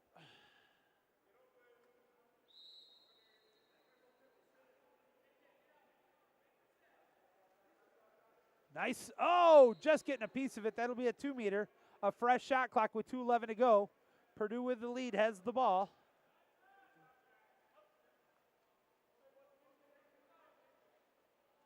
Cycles it outside. Bad pass intercepted.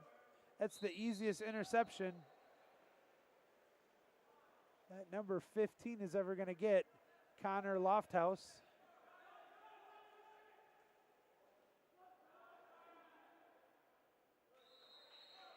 And it's in.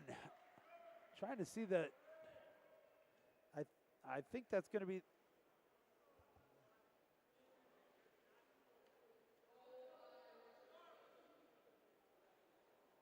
I think that's Donnie Richardson with another goal.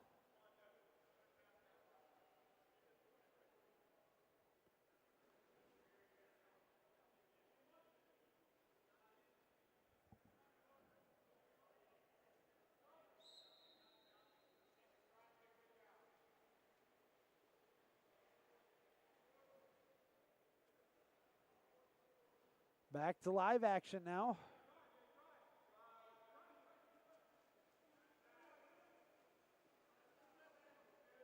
Five to 3. Purdue with the lead, but another good defensive play by Ohio State with a chance to make it a one-goal game once again. Didn't want to shoot it, instead turns away from the defense. 20 on the shot clock, though, still for the Buckeyes. Left side flat. Right side flat down to the hole, but there's two Boilermakers there, and that'll be a steal. Nice steal there by number 2 for Purdue, Ben Springer.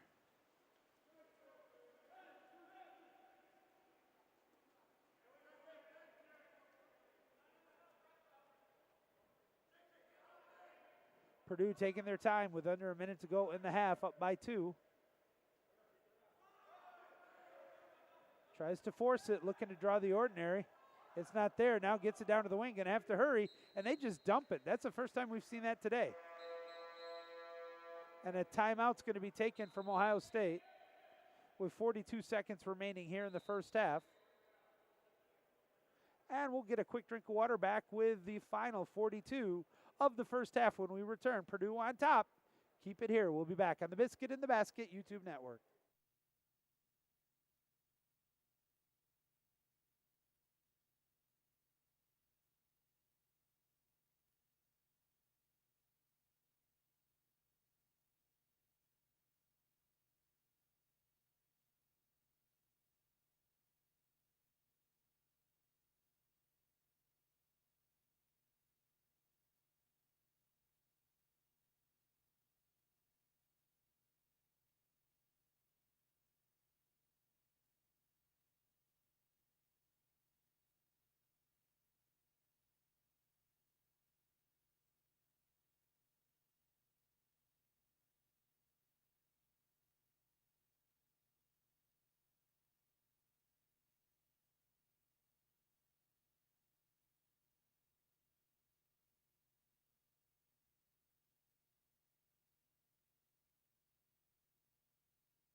Back to live action here. Let's see what the Buckeyes can do after the timeout. They need to get back in this one.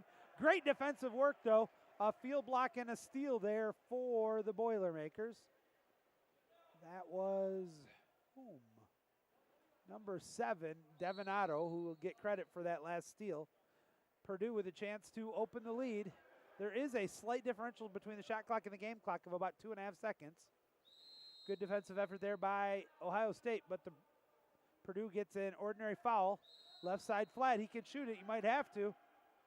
Field blocked, and it still almost goes in. Great field block there by number 3, Adam Wade. 15 bringing it up. 5 seconds. 4 seconds. Doesn't see the clock. Lob shot put up. Hits the post, and that'll end the period. Oh, that was closer than I think the Boilermakers wanted it to be. But an entertaining first half. Purdue jumps out to a quick lead. They're holding on, up by 2, 5-3 as the two teams switch sides. We'll be back for the second half in a few. Keep it here on the Biscuit in the Basket Network.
Getting ready to start the second half here at the Donald B. Canham Natatorium. Purdue and Ohio State duking it out. The sprint to start the third period is won by, still no, and it's actually going to be won by Ohio State. So that'll be their first sprint win of the day. They trail by 2. They're going from right to left on your screen. Tried to get the turn, nifty move there. Still at about 7 meters though. Shot clock at 10. Wants to get it to the driver, instead goes to the wing. Now down to the hole set. 2 Boilermakers are there, and it'll be a steal. Credit that steal to number 25, J.J. Murphy. And possession goes up to Purdue. They're moving the ball quickly, up by 2. Their biggest lead today has been 3. They were up 3-1 at the end of the first period and 5-3 at the half. Left side flat.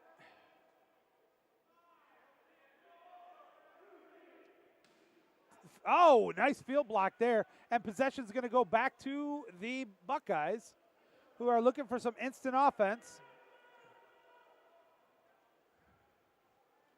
Driver comes in, but he's double teamed, kicks it out. Bad pass off the mark. 15 on the shot clock. Had to go back out and swim and get it. That was Borchers. And now inside low and a ordinary foul called. He's going to have to bring it outside of 2. More towards me.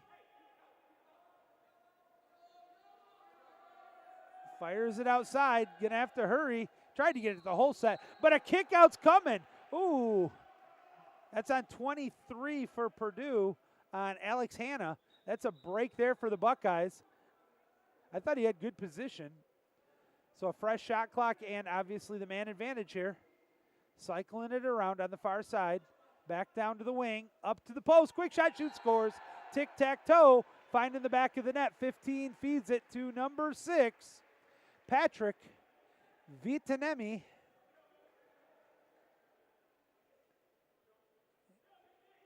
Number 6 gets the goal.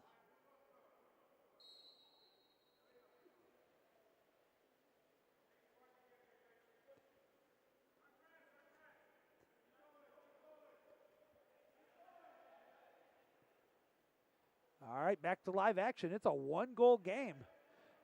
The Buckeyes just kind of hanging around. And, oh, there it is. Oh, quick shot. Hits the post. Oh, wide open there. Bad break for Purdue, as I thought that was a gimme goal.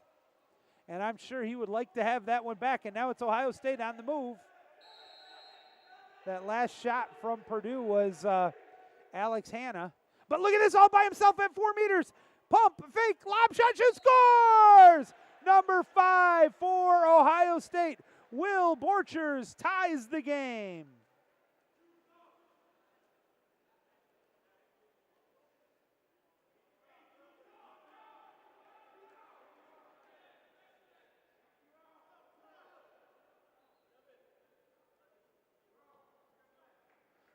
Five is our score. 5 different goal scores for Purdue, and 4 different goal scorers for the Buckeyes, which means we're seeing everybody playing here, which is kind of makes it even more fun. Purdue trying to recapture the lead. They've had the lead the whole game. Up 3-1 at the end of the first. But as I said, goes cross cage just off the mark. Ooh, that looked like a good opportunity. The Buckeyes say thank you very much. That last shot taken there by number 28, Matt Gears. Turnover, back it comes. Purdue back on the attack as they get it into the hands of Anthony Ciadella. Ciadella is really impressive in the goal. Quick shot, lasers it in. Oh, baby, number 29, Dylan Reisel, his second goal of the game. The helper will go to Ciadella. So Ciadella with the only pass before the goal there from Dylan Reisel leads to recapturing the lead for Purdue and an assist for the goalie. Now it's the Buckeyes down by a penny, have the ball. 3:55 to go in the third. Game number 2 of 4 today. Gets it down to the wing, pump, fake, back out to the left side flat. Shot clock down to 10. Inside yellow, lob shot put up, but it's being able to be corralled there by Ciadella. and it will allow Purdue to be back on offense.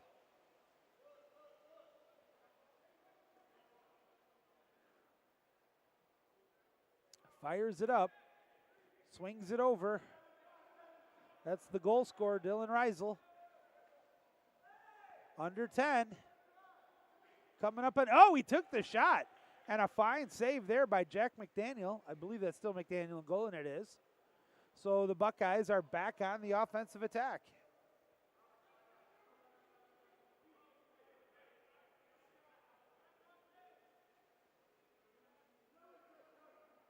Ordinary foul. That was a good foul there by Purdue. Kicks it back out. 10 on the shot clock here for Ohio State. Passes a little off the mark. Going to have to hustle down to one of the two hole sets, running the double hole. And a kick out's coming. That's on 29.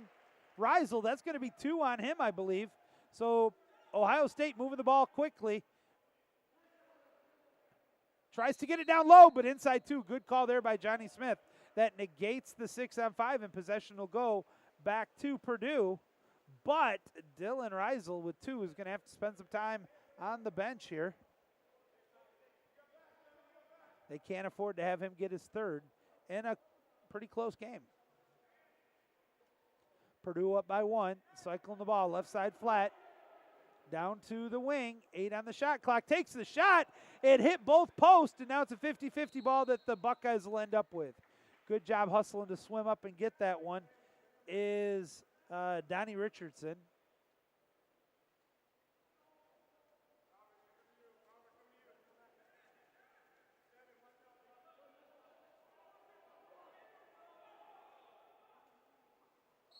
And a contra foul's called. Possession's going to and now a kick-out's coming because he threw it away. That's going to be on number 7 of Ohio State. And now a timeout's being taken. Nope, officials, setup timeout. The kick-out was on Trevor Eldering.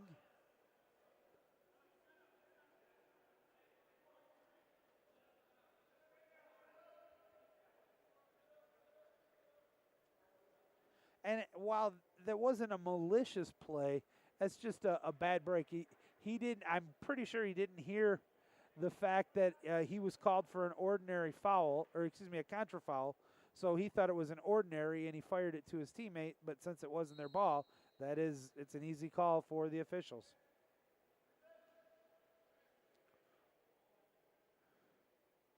Post to post, 15 on the shot clock, down to the wing. From 4 meters back to the opposite side post.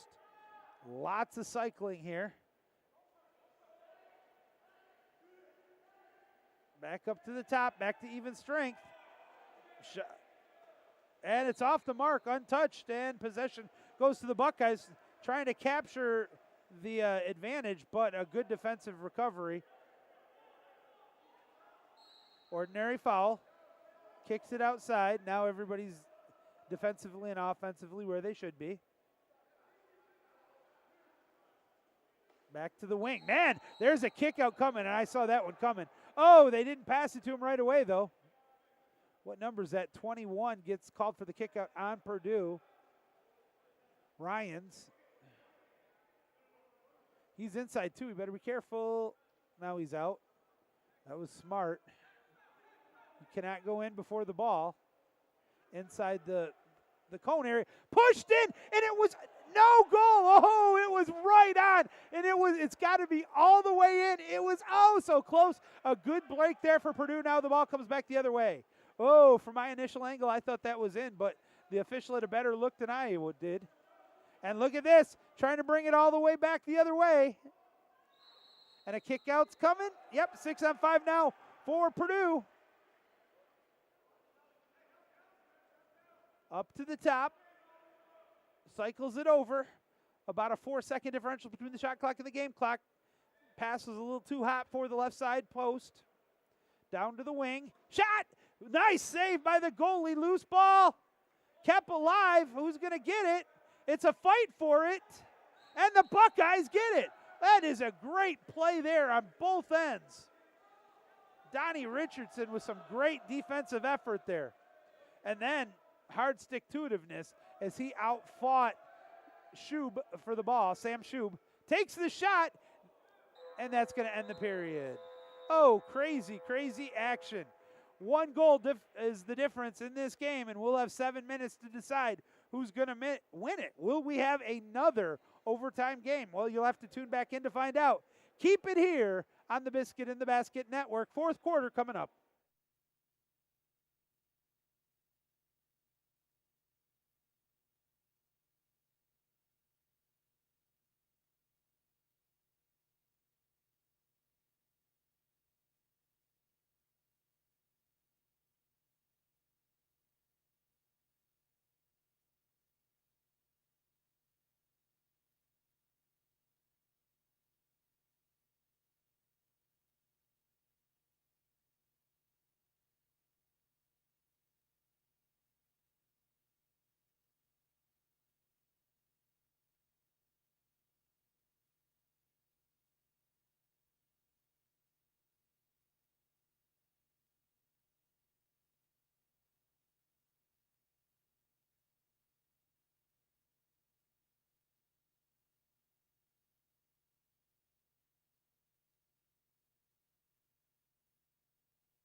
Sorry about that, folks. Fourth quarter, sprint won by Purdue. Purdue takes 3 of the 4. Purdue is on top 6-5, and they'll have the first possession of the fourth period here. They're going left to right. Like to get that lead extended if possible.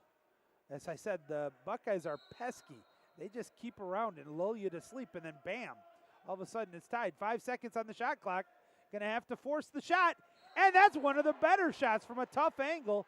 Back of the net is found for Purdue's number 7, Devin Otto.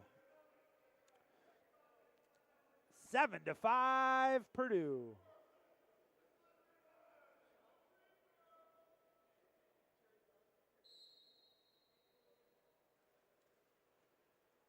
Buckeyes in the white caps with the red lettering, bringing the ball up the pool now. Oh, good defensive work. 50-50 ball going back in to get it for Ohio State is Alford.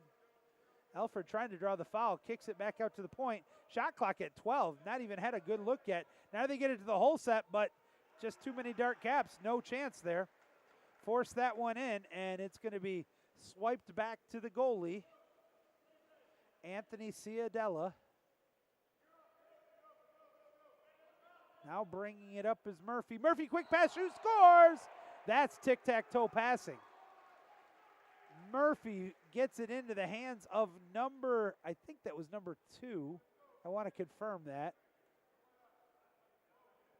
No, that was number 23. Number 23 for Purdue, Alex Hanna, his second goal of the game.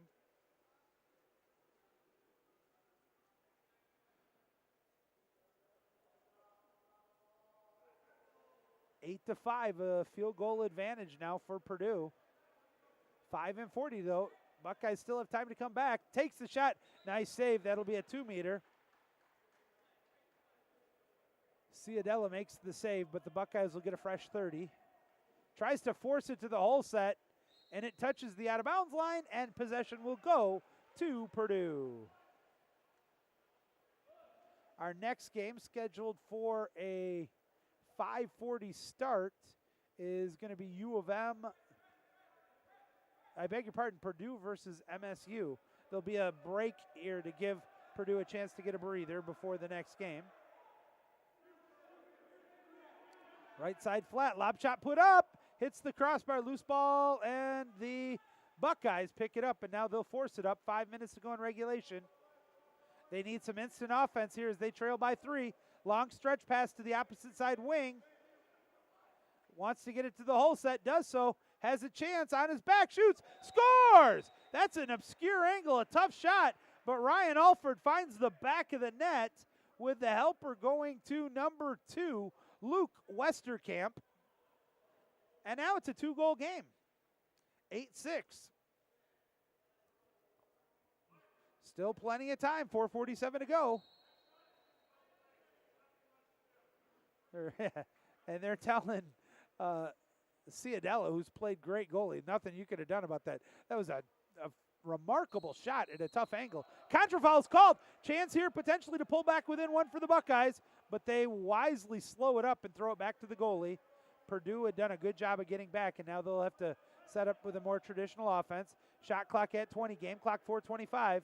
Fires it over to the left side flat, who wants to get the turn, but it's intercepted. Great play there by number 20 once again, Christian Marin.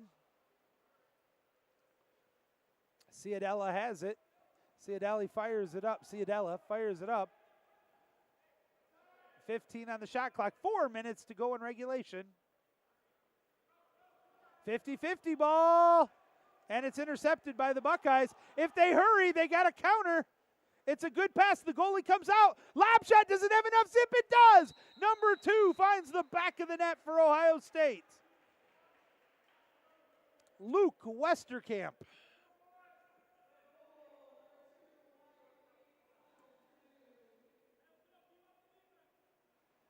And that makes it a 1-goal game. The steal, the counter there, that was a good all the way around. Connor Lofthouse is going to get credit for the helper on that last goal. And holy cow, I did not think we were going to have another one of these crazy finishes like we did in the Michigan State game. And if you did not see that one, rewind to this YouTube channel and watch that game, because the last minute of regulation, the last minute of the second overtime was kind of crazy. Oh, contra foul called, and now a chance potentially to tie it up here. Back-to-back contra fouls, and now the Buckeyes with a chance to tie this one up. Long stretch pass from the wing, kicks it out to the flat. Shot clock at 17. Game clock 3:20. Goes to the opposite side, the lefty. Driver coming in. Pump, turns. Nice save there by Ciadella. Oh, that's a big one. Remember that one if Purdue holds on to win this one. That was a great save by Anthony Ciadella, and now Purdue brings the ball up the pool. Back out to the point. Cycles it over. I'll talk about this after this possession. To the hole set, kicks it out. Juggling with it, has to force the shot. Wide open, though, as the shot clock expires. Number 20 patiently finds the back of the net for Purdue, Christian Marin, and that is his second goal of the game. Along with 2 goals from Alex Hanna and Dylan Reisel, brings it back to a 2-goal lead for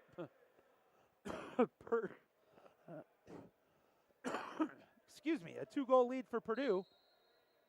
But with 2:40 to go, always if the goal differential is inside the number of minutes left in the game, it's not over. So for the Buckeyes, they still have a chance at this one. Tried to cycle it down. Oh, wide open. He's got to try to do something with it. And, oh, just an ordinary foul. That was kind of almost a break there for the Buckeyes. Wide open, shoot, scores! 20 from 21. That is Alford with his second goal from Richardson. And it's back to a 1-goal game with 2:19 to go.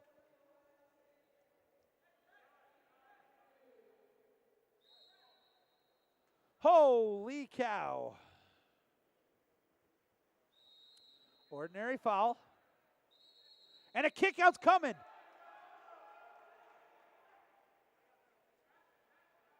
6 on 5 here for Purdue. 2:10 to go. This is a big possession for the Boilermakers. Right side post, left side post, down to the wing. Swims it up, back outside. Shot clock at 15. The extra advantage is only another 2 seconds. Now we're even strength. Skip shot, partially field blocked and saved. And now a timeout taken by Ohio State. Oh, that's a two players should get recognized on that one. Luke Westerkamp got just enough of it to make it an easy save for Jack McDaniel. And now a timeout taken from Ohio State with a chance to tie it up. We'll step right out. 1:51 left in regulation. Keep it here on the Biscuit in the Basket Network. Holy cow.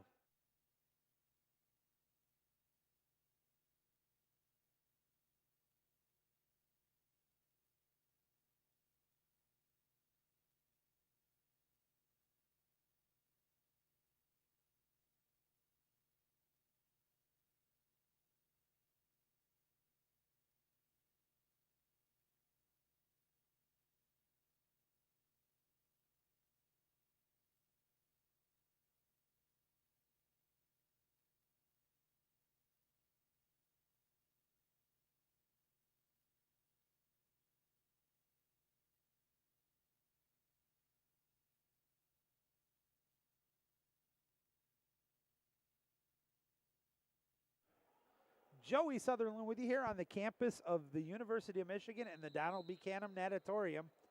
A great weekend of college club water polo men's style, as this is called the Big Ten crossover. 4 teams getting a chance to play each other. It is the host Wolverines along with the Michigan State Spartans, the Purdue Boilermakers, and the Ohio State Buckeyes. These 2 teams are going to get plenty of action in this weekend. And we thank you for joining us here on the Biscuit in the Basket Network. All right, big timeout, big possession here for Ohio State. Down by 1, minute 48 to go. Whatever play was designed, let's see if they can execute.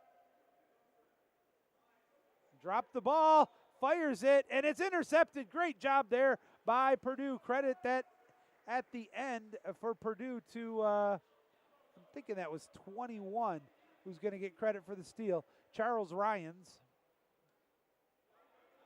At the point, 15 on the shot clock, minute 20 on the game.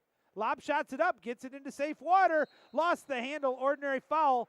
They got to be careful of that driver. Instead, they fired out to the far side. 6 on the shot clock.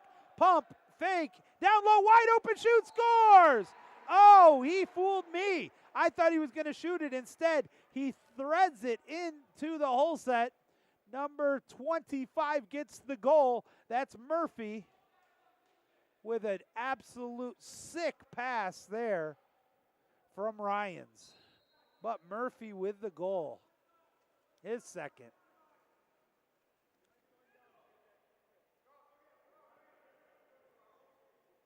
Gets into the hole. Under a minute to go. The Buckeyes need a goal, and they got to do it quickly because they're down by 2. Fires it over. Down to the wing. Shot clock at 10. Game clock at 50. Lob shot put up over the cage. And now Purdue is going to probably try to milk as much of this shot clock as possible. Once you get it under 30 seconds and you have a 2-goal lead, you're feeling pretty confident. Here comes the late pressure. 15 on the shot clock, 35 on the game clock.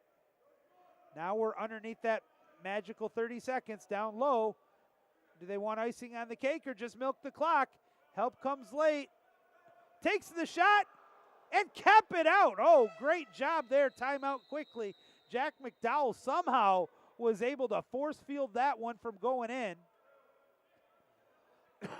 Wow.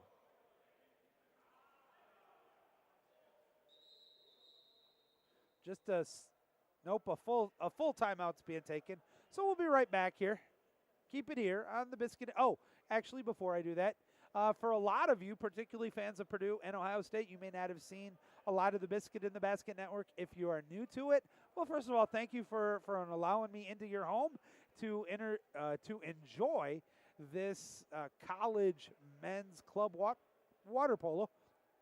But if you do enjoy it, you can do me a huge favor by not only liking it, which I love when people like it, but also subscribing to the Biscuit in the Basket Network. It helps me be able to keep up with newer equipment and be able to continue to do this. And as you can see, I'm doing this without camera people. I have one shot set up along with even though the scoreboard's not working right now, hopefully we'll have that later in the tournament. But if you like it, please like and subscribe.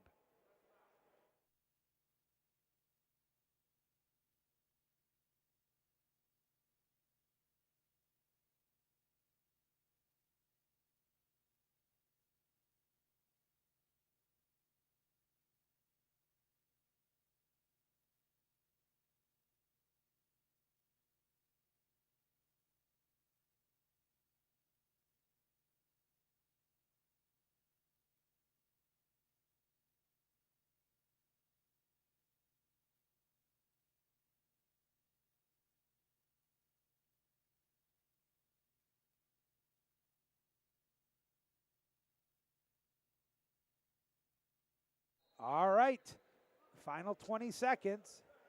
Buckeyes looking for some miracle, but nope, a quick interception should just about seal it there for Purdue. That was number 5, Devine. Will Devine gets the steal.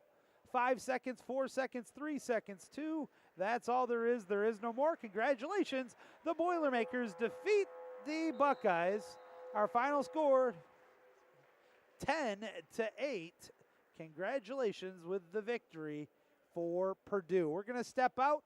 Our next game is scheduled to start in exactly 1 hour, as it'll be MSU Purdue. We are not ending the stream, so you'll be able to look at the scoreboard here for a while, but we will be back. Keep it here on the Biscuit in the Basket YouTube network. Thanks for tuning in.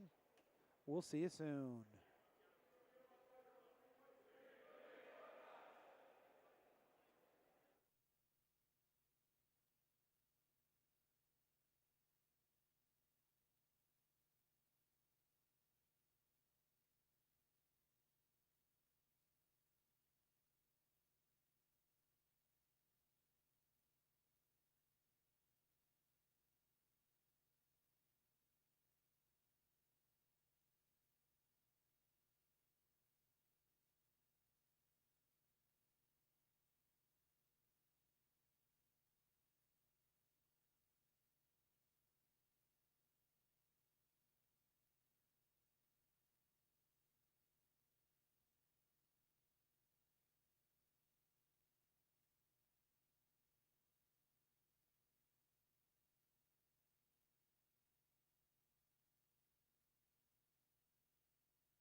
All right, game number 3. This is the Spartans and the Boilermakers. Winning the sprint is Purdue. They're in the dark caps going from right to left.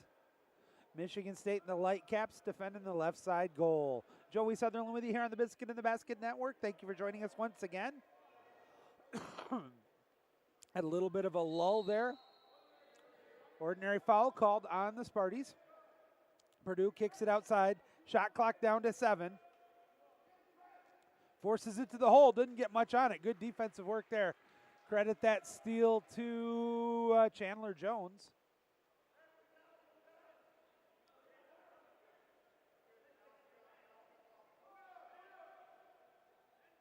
And now setting up are the Spartans, their first offensive of the game. Bad pass over.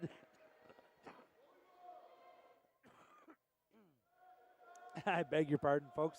Getting over a little bit of a cold, and I'll have a few of those moments. But now, again, after both teams had their first possession, still no score. Purdue brings it up for the second time. Down to the whole set. Good effort, and credit the steal on that one. Teamwork, but it's going to be Lovett who's going to get the steal. And he fires it up the ball quickly, gets it into the hands of Worst, who's waiting for a driver, and there's nobody there. The weak side was overloaded there for a minute for the Sparties. Now they get it to the whole set. Can he pick up the ball? Help comes late. 3-on-1, and that's going to lead to a steal. Possession will go back to Purdue, and they're actually going to try to swim this one up in the hands of number 9, Alex Mikas. 6. Steals it, shoots it, scores. Sam Shuby. Sam Shuby gets the goal. That's the first goal of the game.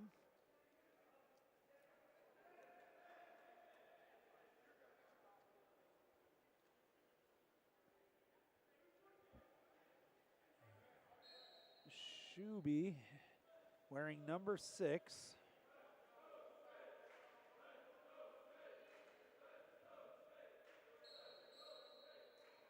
And it was just an ordinary. Man, he got a lot on that one. Off the mark slightly. Chalmers.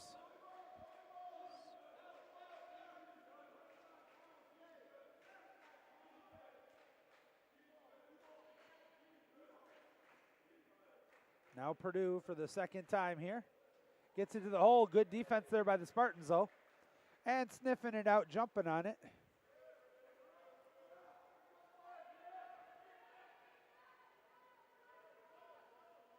Bring it up the pool. Swings it out, left side flat. Correction, the right side flat. Tried to punch it in. That was an odd play, but it almost was effective. A good job reading it out by Ciadella. Ciadella, who played out of his mind in the first game. The Purdue win over Ohio State.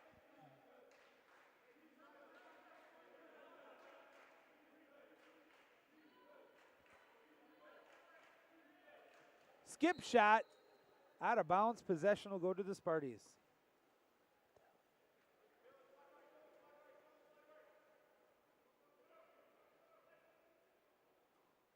Spartans looking to tie it up. They trail by 1.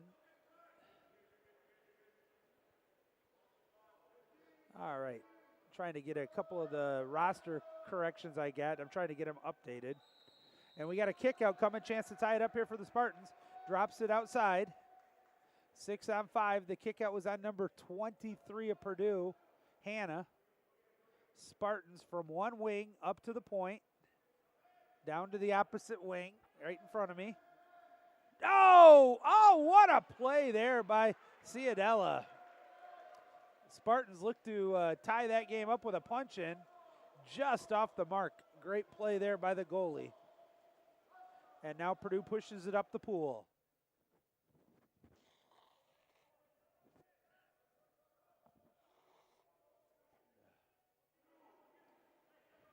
Holding on to it forever. Fires it off the mark, out of bounds. Possession back to Michigan State. 3 minutes to go in the first period. 1-0 Purdue on top. The only goal of the game. Sam Shuby for Purdue. Now Sparty tries to get into the hole set. Double team down low. Kicks it back out to the wing. Still 13 on the shot clock. takes the shot. Nice field block out of bounds. Credit that field block once again. That was Alex Hanna. Hanna having a good start to this game. Remember, Purdue only had about a 45-minute break after the Ohio State victory before they had to get ready for this one. MSU coming off a longer break and their impressive come-from-behind victory in overtime over Michigan earlier today. Field block there. This time it was the Spartans' turn to get the field block. And now bringing up the pool methodically, slowly, easily as Chalmers gets it into the hands of Jones. Chandler from 5 meter skip shot off the mark, out of bounds. Ciadella did a good job keeping that in front of him. No chance to get by him. And it is another turnover to the Boilermakers. Coming up on 1:55 to go here in the first period. 1-0, only one goal here in the third of 4 games today. We'll have 4 for you tomorrow. Oh, what a defensive work there. Steele, this could be a takeoff to the races. He's going to have to pick up the pace. Inside 7, inside 6. The Boilermaker defender gets to the side. On his back, pump fake, shoot, scores! The Steele coast-to-coast biscuit in the basket. And we are tied at 1 apiece.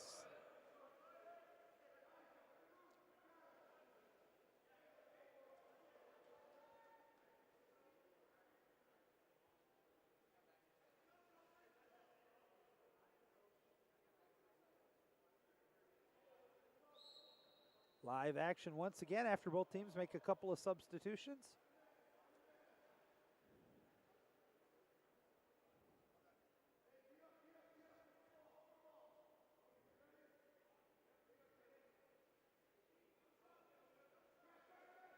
All right. Oh, a kick out, a late call. That's going to help the Boilermakers. They're calling that one, I think, on Todorovic. It'll be his first. Now Purdue with a chance to retake the lead. Up to the top. Good defensive work near Steele. 50-50 ball. And an ordinary foul called on MSU. Great defensive work there, though, by Chalmers. Now they get it down, does Purdue down to the wing. Back up to the point. Shot clock at 10. Man advantage is over. Shoots. Missile fired. Hits the crossbar. Comes straight down. Break there for Sparty. And they'll kill off the 6-on-5 and move it up the pool. Outside working in. Now they're waiting for the driver to come in. Oh, what a second pass. Short side, but a great save by Ciadella.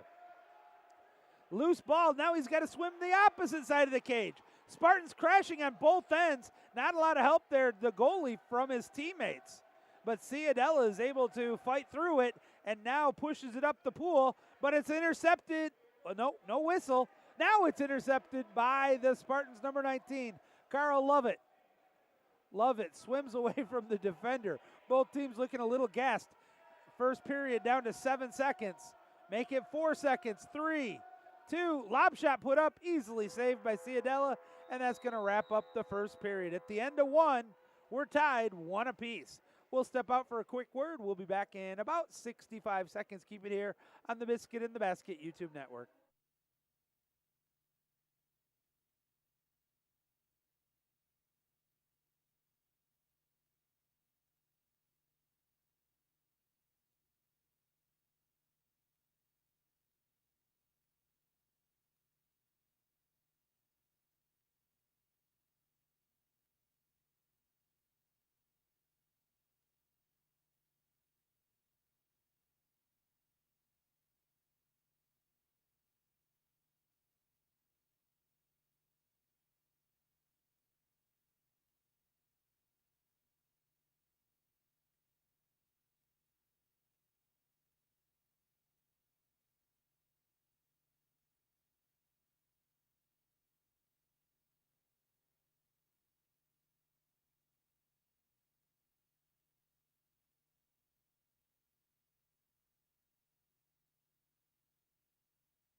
We're getting ready for the second period sprint here. Joey Sutherland at the Donald B. Canham Natatorium on the campus of the University of Michigan for the Big Ten crossover tournament.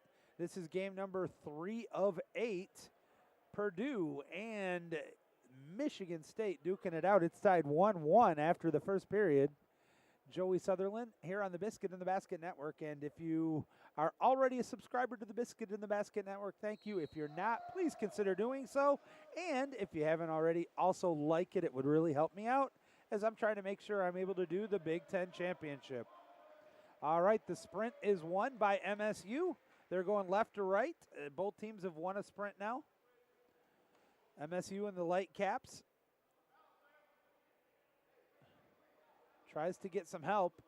Driver comes in, perfectly feathered pass, but there's still too many dark caps there, and it's intercepted by the Boilermakers.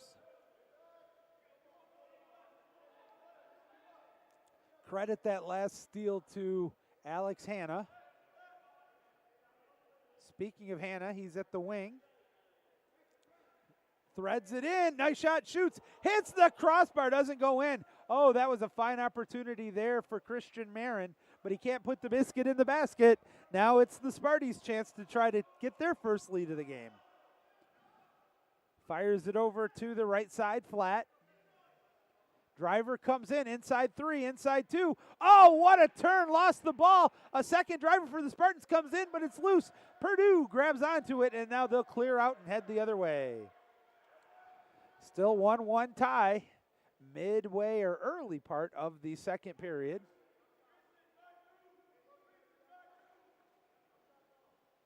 Thank you for allowing me into your home to hopefully entertain you in some of the best in club water polo in the country.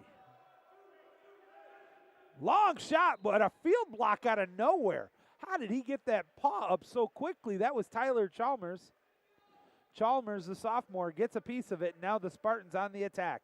Into the attack zone from the wing. Takes the skip shot off of Ciadella. It hits the crossbar. Man, that's concussion protocol if you're in the NFL. But he makes an absolutely perfect stretch pass. Inside 5. Good defense, though, by the Spartans.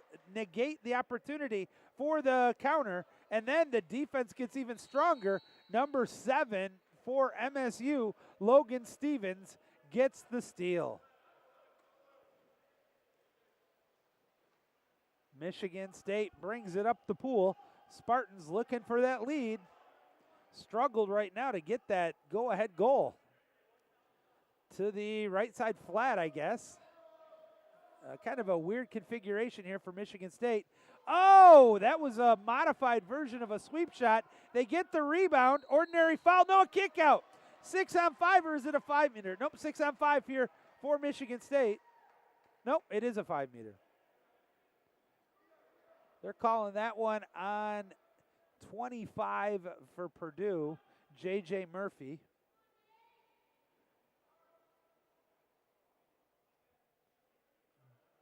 Nate Chalmers gets set to shoot the 5-meter. There's the whistle, skip shot, it goes in.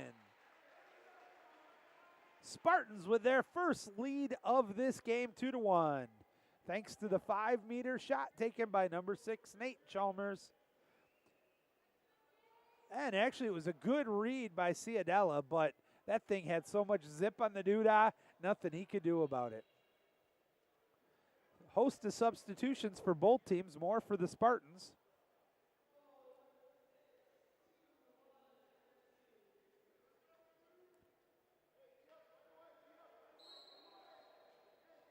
Live action once again.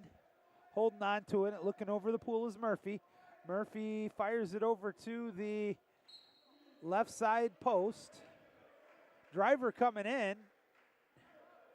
Gets it back though. Now the help comes. Fires it to the hole. Had a look. Shoots. Hits the post again. Oh my goodness. MSU is living the charmed life right now as Purdue, for the 4th straight possession, has hit a crossbar or a post on the goal. So still a 2-1 lead here for MSU. Into the hole, wide open inside 2. Swimming it, pump fake, shoot, scores! Oh, that's a major league goal right there. Ducking and diving, juking and mooking. And that's going to put the Sparties on top 3-1. Mert Jenner with his first goal of the game.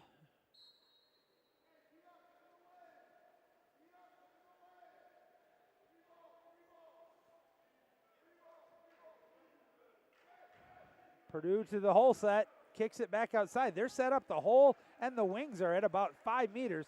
Now he muscles into about 4, but still pretty deep. Down to the wing, 10 on the shot clock, wants to get it to that hole. There's a good battle going on. Help comes late. 3 Spartans there, really nothing you can do when you're double teamed and then a triple team with the slough.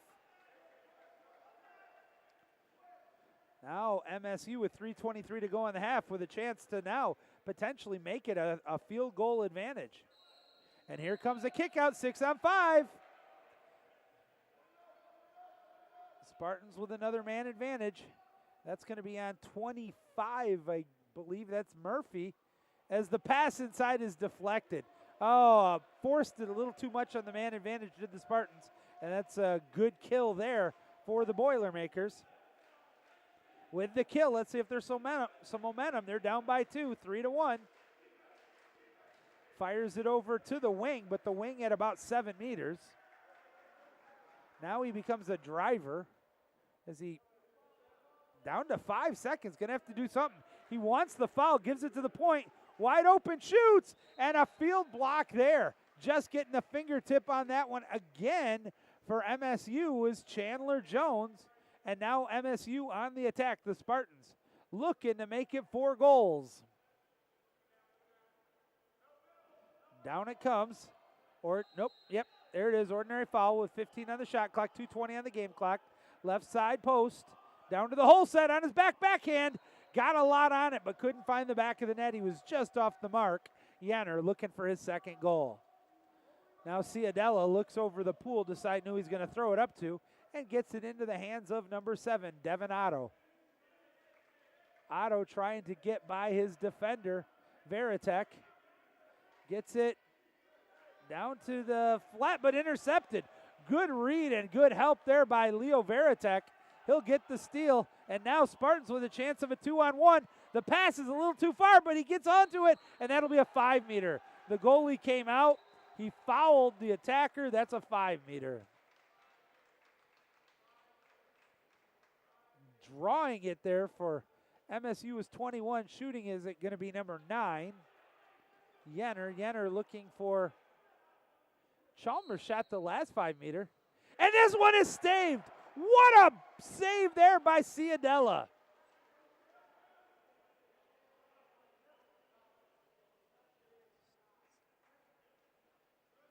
Now a great opportunity here to get some momentum back for Purdue. Minute and a half to go in the half. 15 on this possession. Playing catch, skip shot off the mark. Oh, baby, did he explode with that missile fire. That was Dylan Reisel. We saw a couple of big goals from him in the game against Ohio State. That was wow. Coming up at triple digits. Ordinary foul called. Shot clock at 18. Left side post. Over to the opposite. Thought about shooting. It does. Cross cage, crunches the abs, but Ciadella gets a piece of it. Unfortunately, it hits the end line, so that is a fresh shot clock here for the Spartans. Popped it on the 2-meter. He could have swam it up or shot it. Oh, what a feed down low. Pump shoots. Hits the crossbar. Loose ball, and Purdue's able to hold on to that one. Oh, bad break there for MSU, but I guess it's one good turn deserves another, as they being Purdue has been plagued by the post. That time the post helped Purdue. But it's quickly stolen by Michigan State. Ordinary foul. Look at this. If they see they got number 10 sprinting up the pool, can he get it to Veritek in time? Nope, he did not see him quick enough. And now they'll just have to set up. About a 6-second differential between the shot clock and the game clock. Shot clock down to 17. At about 8 meters, maybe 9. Pushing him outside. Into the wing, driving in. 7 on the shot clock. 14 seconds in the half. Skip shot. How did he get it from that angle? Good googly moogly. That's a great goal, a big goal for MSU. And really nothing Ciadella could have done about that one. Holy cow.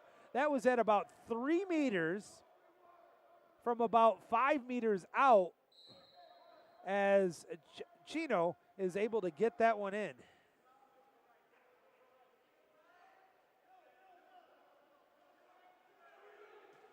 Field blocked again with about a tenth of a tick remaining. That is the fourth unofficial field block there in the first half for Chandler Jones. And that will conclude the first half. So it was 1-1 at the end of one, but 3 uncontested goals by the Spartans in the second quarter gives them a 4-1 lead. I'm going to step out, get some water as the two teams switch sides. We'll take a look at the goal scorers when we return here on the Biscuit in the Basket YouTube network.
Welcome back here, sports fans. Joey Sutherland with you on the Biscuit in the Basket YouTube network.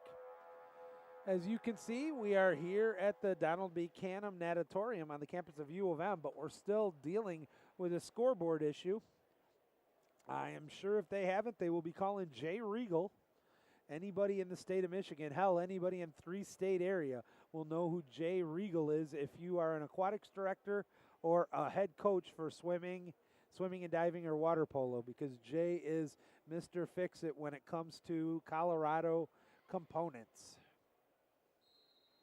All right, here we go. Underway. Second half beginning. And it is won by MSU again, so they've taken the last two.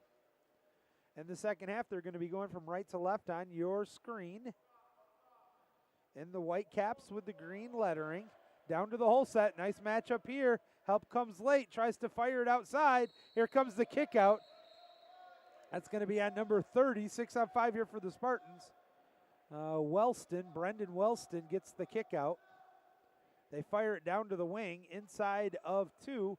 Now he fires it outside, but he can be inside 2 because he's outside of 3. If you're not familiar with the new rule, I'll try to explain it. Not during a 6-on-5, though. Fires it around, and we're back to even strength. They get it down low. Skip shot, short side. Spartans get the rebound, try to punch it in. Loose ball. Finally, Purdue ends up with it. Good defensive work there by number 23, Alex Hanna for Purdue. Long stretch pass. Trying to cut into this deficit here, but the pressure from the Spartans comes late. Defensive help. Now they'll set up more traditionally.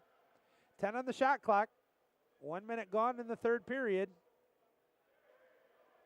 Back to the left side flat, 5 seconds. Skip shot. Oh, I don't know if it was partially blocked or just flat out died, but now a long stretch pass. The Spartans on the attack. It's in the hands of Chalmers. Chalmers inside 6, inside 5, inside 4. Perfect pass to the middle. Pump, fake, shoot, scores. Number 9 finds the back of the net. Mert Jenner with the helper going to Nate Chalmers.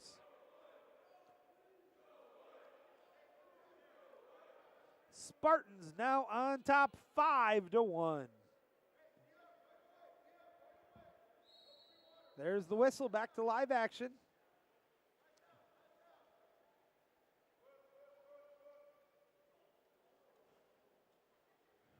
Purdue now trailing by 4. They got to find some offense. Spartans defense has been stingy, making it challenging on the Boilermakers.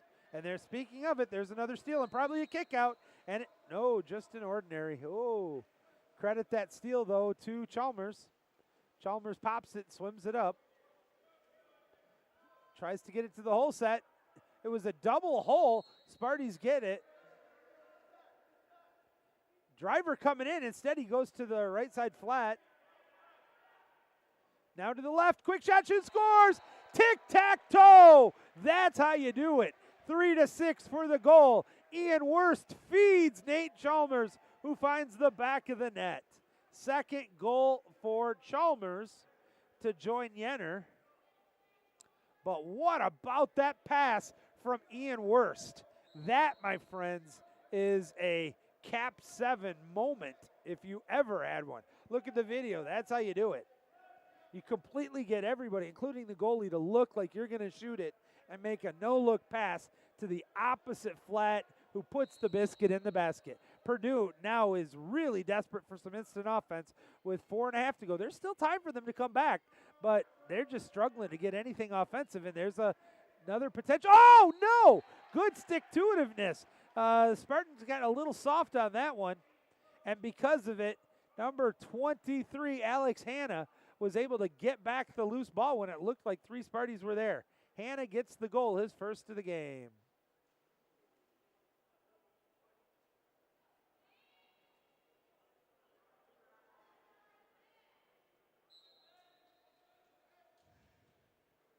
Six to 2, MSU up by 4. Midway through the third period, there's a kick out coming. That's a silly penalty there on number 27, Ben Wu.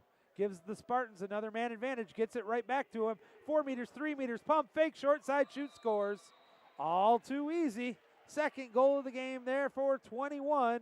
The helper on that one will be 6.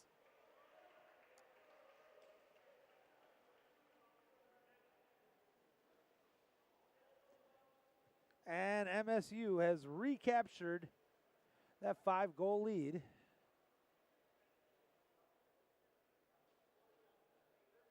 Seven to 2 is our score. I keep forgetting I can't let you trust the scoreboard since there's nothing on the scoreboard except the big M.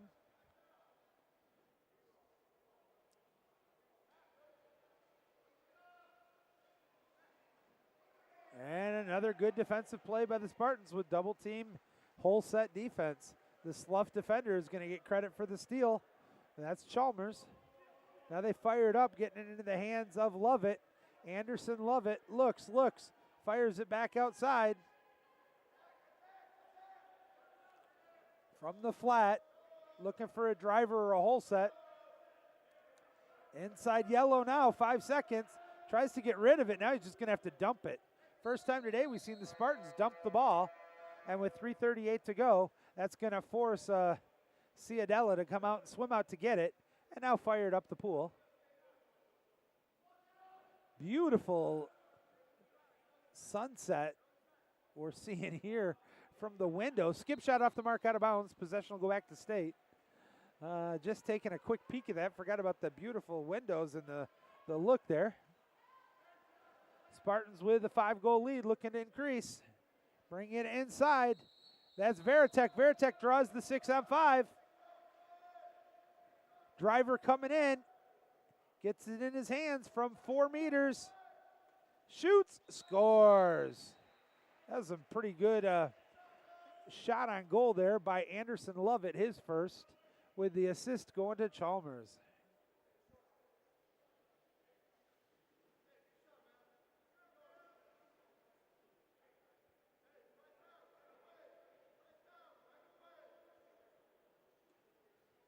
Host the substitutions.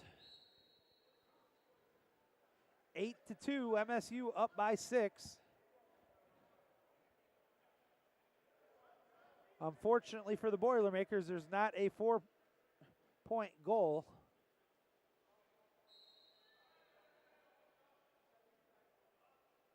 Kicks it back out to the right side flat. Oh, we got a kick. Nope. A 6-on-5 now for Purdue. Wide open at the whole set. Help comes out. And they did call the timeout before a full timeout was taken. And that's kind of why half the players stopped, half kept going. But the officials got it right. Do not get all defensive. Purdue gets their full timeout here and their full man advantage. Although they are, as of right now, the shot clock's at 27, which means part of the penalty has been killed off. 2:46 to go in the third. MSU, thanks to a pair of goals from, or we'll start from the bottom working up. The last 2 goals, Elijah Chino, Anderson Lovett, 2 for Yenner, 2 for Chalmers, and 2 for 21. For Purdue, they got Sam Shuby, got the first goal of the game.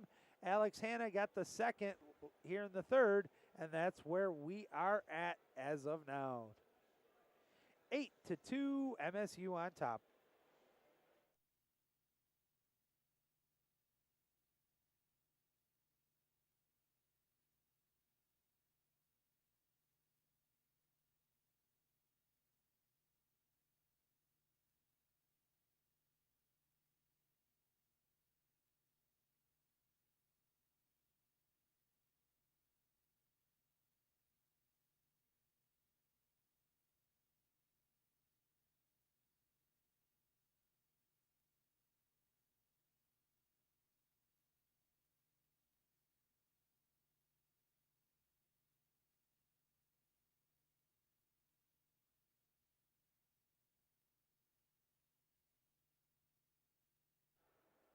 All right, let's see what the Boilermakers can do with this man advantage. Now they're asking for the ball back out, and a good call by the officials. Shot clock and the game clock did not start on the restart. So now they'll do it all over again. Get the ball into the hands of Anthony Ciadella. Ciadella fires it, now hustles back. Swings it out, right side post, down to the wing. Still 6-on-5 for another 12 seconds. Back to the post. Opposite side wing down low. On his back, he's able to get it to the top. down to the wing. Back to even strength. Shoots, fires the missile in. Is it going to count? I believe it is. Number 6, just an absolute missile. Sam Schub with his second goal of the game. That was not a power play goal, if you will, for the Purdue squad, as the penalty had been killed off by MSU. But a goal nonetheless, and an important one there for Purdue. That keeps them fighting late in the third. Bad pass intercepted by the Boilermakers. Credit that steal to 23. Hannah, who gives it over to Ciadella. Ciadella looks over the pool. Long stretch pass to the wing, uncontested for now at about 7 meters. Wearing number 7. Gives it to his teammate who hits him in the back of the noodle on that one. Now it's up to the point with 10 on the shot clock. Left side, down to the wing. Ordinary foul, can't shoot it from tough angle. Gets it wide open at 2 meters, shoots in. Doesn't go in, holy cow. The changeup was just short. Oh, that was a good play, but a bad break there for Murphy. Now the Spartans with the backhand. Great save there by Ciadella. Wow, Ciadella passes it up, and by the defense, that's 25 Murphy once again. Inside 4-3-2, shoot, save. No, it's a goal. Holy cow. 25 with the goal there. That is J.J. Murphy.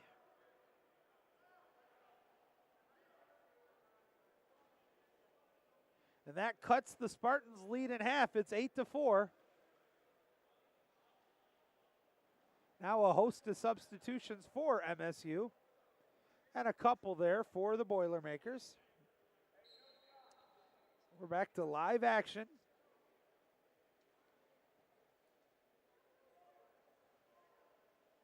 MSU and the Whitecaps going right to left. Last 60 seconds of the third period. And, oh, we got a contra foul. Possession goes back to the Boilermakers with a chance to cut this to a 3-goal game. Under a minute in the third. Drops it for the point.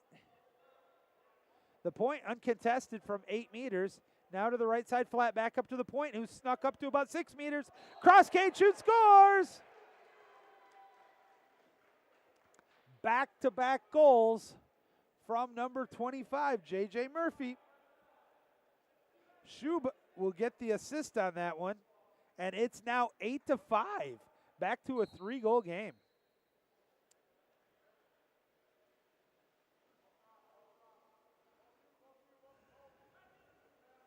Spartans got to hustle to get that one. Good pressure from Purdue. Ordinary. No, a contra foul away from the ball is called. I didn't see what it was. I was watching the matchup there at the ball. And now Purdue can make it a 2-goal game. Long stretch pass. Inside 6 meters, 5 meters, 4 meters. Ahead of the defender. Oh, but what a read. What a swim back and what a steal. That's 14. Anderson Lovett with a huge steal. Takes the shot, but that's going to, oh, that'll count, I guess. But it had to be saved. Good gravy. Crazy at both ends of the pool to end this one. That last 7 seconds took up the lifespan of about 4 periods. And that's where it's going to end. 8-5, MSU on top as we go to the final stanza. Keep it here on the Biscuit in the Basket YouTube network. 7 minutes to decide who's going to win this game. We'll be back.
Fourth and final quarter here. Well, at least of regulation. We have had an overtime game today.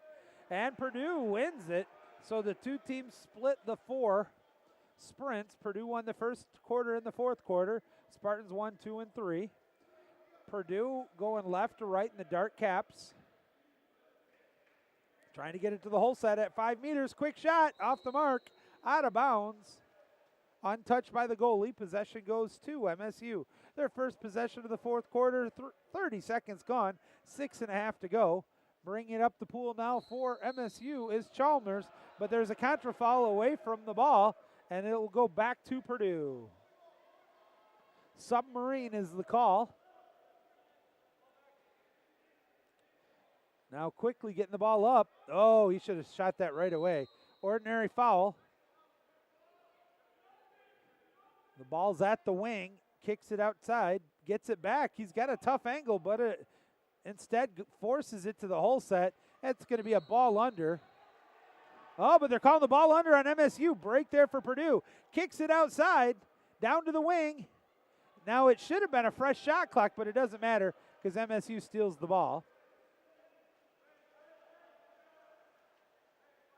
Long stretch pass. Swimming it up, uncontested is Chalmers. Chalmers now gets pushed to the outside. He's at about 5 meters. Kicks it outside, left side flat. Right side flat as they inside yellow to the point. Forces it, tried to thread the needle down to the hole set, but it was sniffed out there by Ciadella. 5.5 to go. Looking for our first fourth quarter goal.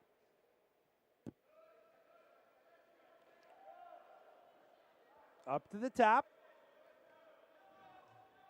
Goes outside. Ordinary foul with the shot clock at 7. Game clock at 5:13. On his back. Now he gets the driver coming in just a hair behind him. And a ball under called. That's a steal. That's a fine play there defensively by Worst. As the Spartans had a counter opportunity, but the pass was slightly behind. Still trying to fight. Might have drew with a kick out. No call. Oh, give the credit on that one. That was sneaky hands. I had a good view. I thought there was a lot more stuff going on under the water. But give credit where credit is due to Ben Wu. Down by 3. Purdue has the ball. 50-50 ball. Intercepted once again by Ian Worst. When the going gets tough, Ian Worst gets going. Spartans on the attack. They want to push it. They have the numbers.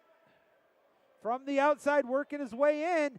Nobody get out there to help him. Pump, fake, shoots. What a save, and he kept it out. Oh, remember that one by Anthony Ciadella.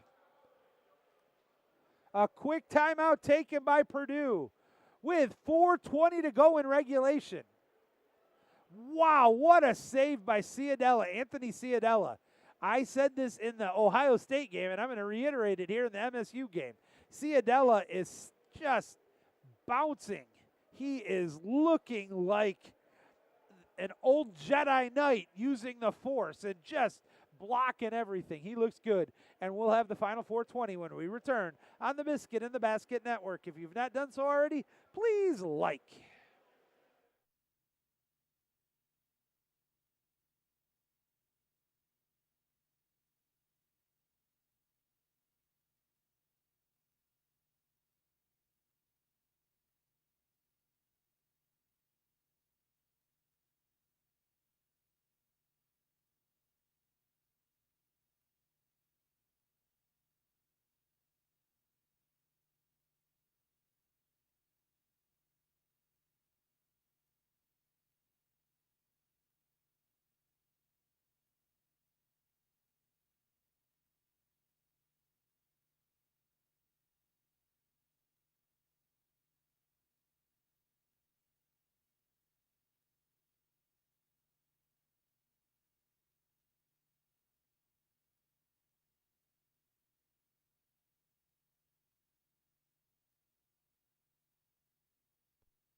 The teams are making their way back into the water. The ball will get into the hands of the very competent Anthony Ciadella. There's the whistle, fires it up quickly. Let's see who's going to win this, the offense of Purdue or the defense of MSU. That Michigan State defense was really strong. Oh, what a punch pass that was like a changeup, but he got enough of it to get it by the goalie. Oh, give credit on due. 29 finds 23, and that's Alex Hanna with the assist to Reisel.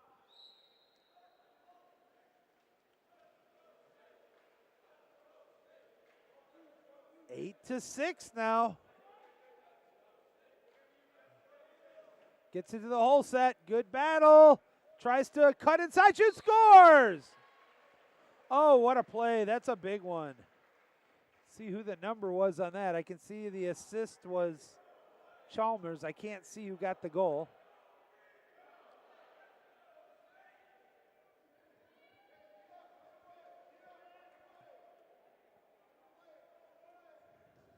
There's the whistle, back to live action. That's a huge goal for the Spartans.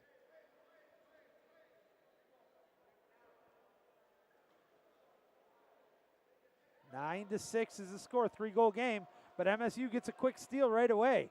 Who got that steal? Bringing up the pool. That looks like, I think it's 19, Carl Lovett. Lovett fires it back outside to the wide open from the post. Back down to the, for lack of a better term, the wing, to the hole set. Can he punch it in? He does! What a play there!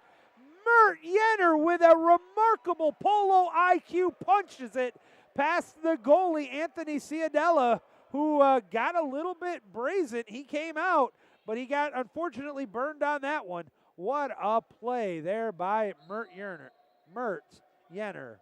That's his third goal. That's a hat trick now for Yenner. That one might be the biggest goal of the game with 3:15 to go. As the pass intended for the hole set takes a funny bounce right into the hands of the Spartan goalie, and now they'll probably want to milk some clock besides get an exclamation goal as the pass up the pool to the mid-pool goes into the hands of Lovett. Lovett swims down to the wing from 5 meters, starts to make his way in. There's a mass of bodies there. A huge shot taken there by Nate Chalmers. He got a lot on it, but what did he forget to do, boys and girls? Coach Joey's Polo 101. He did not crunch his abs. It goes over the cage and possession back to the Boilermakers. It is an almost half to score here for Purdue if they want to stay in this one. Playing catch between the point and the left side flat. Now the point swims it up to about 6.5 meters, takes the shot, and it's tick for tack. I just talked about what happens when you don't crunch your abs. It goes over the cage. That one hit a warm-up player in the rest of the pool. Oh, 5 meters called. I think that's on the goalie. Take a hit to the head was Yenner. I think he's going to, nope, they're going to let Chalmers shoot the 5 meter. He already has one today. And Yenner missed the only one he had today. There's the whistle. Skip shot, shoot, scores. That's now a hat trick for Chalmers. Hat tricks for that's actually the difference in the game. Looking at it, you got 3 Spartans with 3 goals, and you got 3 Boilermakers with 2 goals. The math is unfortunately better in the favor there of MSU. Our score, though, now is 11 to 6. MSU up by a nickel, matching their biggest lead of the game.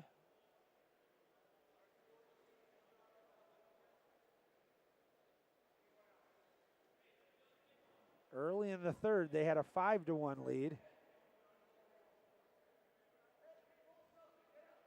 So I take that back. My math is awful. It is their biggest goal or lead of the game. 2:15 to go in regulation. Our next game scheduled for a 6:50 start will be Michigan versus the Buckeyes of Ohio State. Barring some kind of miracle comeback by Purdue, I think that game will start on time. Shot clock down to 6. Game clock under 2. Outside 6, can shoot it. Does. sidearm. Looked like Bruce Sutter for a minute. Off the mark, out of bounds. And it will be MSU ball. Minute 45 to go. Swimming it up kind of slowly, kind of methodically, having fun with it is Welmerink. Goes to the opposite wing. The pass was intended for the whole set. Can't get it. See it. Oh, we got a whistle away from the ball. No, a timeout taken by the Boilermakers as Ciadella had the ball. Must be just a setup timeout with a minute 28 to go.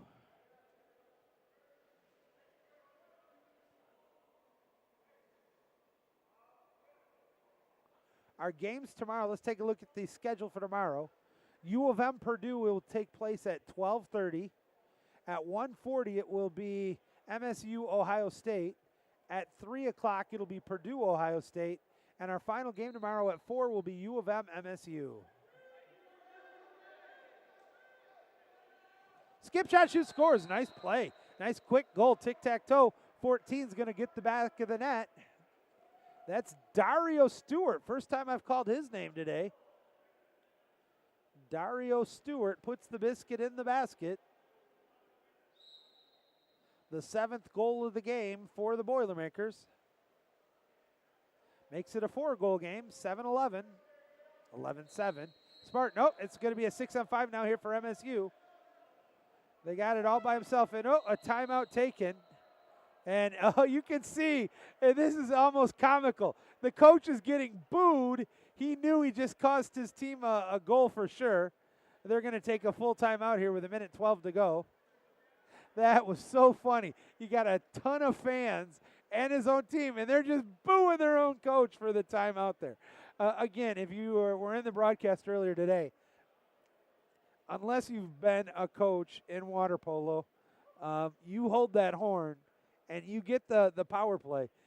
You don't react. I guess the sight doesn't react to the ball movement skills of your better players. And I can't tell you how many times I called the timeout simultaneously as I either saw or figured out that we had the matchup that would have been almost a guaranteed goal. So you can't be too hard on the coaching staff there. Tom Anderson still had a big smile on his face. I think it helps, too, when your team's still up. When your team's still up 11-7, you're not going to be quite as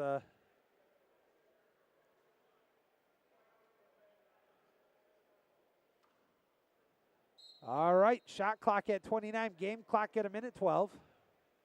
Spartans on the man advantage. Has it down inside 3. Kicks it to the outside, down to the opposite wing. Pump fake, shoots, inside 2 is called.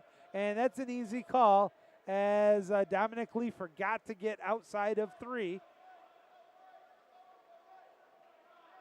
And now look at this. Storming back the other way are the Boilermakers. Gets it down low. A lot of splashing. Huge shot. Didn't crunch the abs. He was on his back over the cage, out of bounds. Back to the Spartans. Now, wisely, the goalie's just going to hold on to that till somebody even looks at him. With under 40 now, he gets it to mid-pool. Down to the wing. Shot clock at 10. Ordinary foul. All the way to the opposite side post.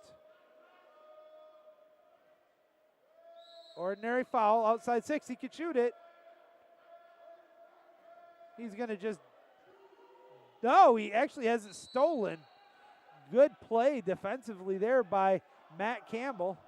Campbell gives it off to the goalie. He's swimming it up. Final 10 seconds here. Fires it over, gets it into the hands of number 14, Dario Stewart. Stewart back to the goalie. Ciadella wants to shoot it. 2 seconds, it'll count. But a fine save there will end the game. Our final score, Michigan State with an 11-7 victory over the Boilermakers of Purdue. We'll step out for probably about 5 minutes, maybe 10, as we get ready for our final game today. It'll be the host Wolverines taking on the Buckeyes of Ohio State. Keep it here on the Biscuit in the Basket YouTube network.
All right, sports fans, getting ready for our final game here today. This will be, now if this is football in another month, oh my goodness, this is the war to end of the score. But in water polo, not quite the intensity level. Doesn't mean the play isn't as good as Michigan wins the sprint. Michigan in the dark caps going from right to left. Ball in the hand right now of Edlund. Nice pass down low, past the defense. Lob shot put up, hits the crossbar. Loose ball is going to be corralled there by number 20, the Buckeyes, Alfred. Long stretch pass up the pool. Buckeyes obviously in the white caps with the red lettering. Number 20, left side flat. Tries to get it down to the wing. Ordinary foul on the Wolverines. Pump, fake, outs up to the top. And oh, good defensive work, but an ordinary foul. Ooh. No, and now it's going to be a kick out. Oh, they were generous to Michigan. That could have been a kick out. Instead, it'll be a shot clock violation. Oh, baby, in the previous game, we saw the exact same play, and the Spartans were kicked out on that one. Michigan with numbers, but a good job getting back by the Buckeyes. Trying to bring it up even deeper.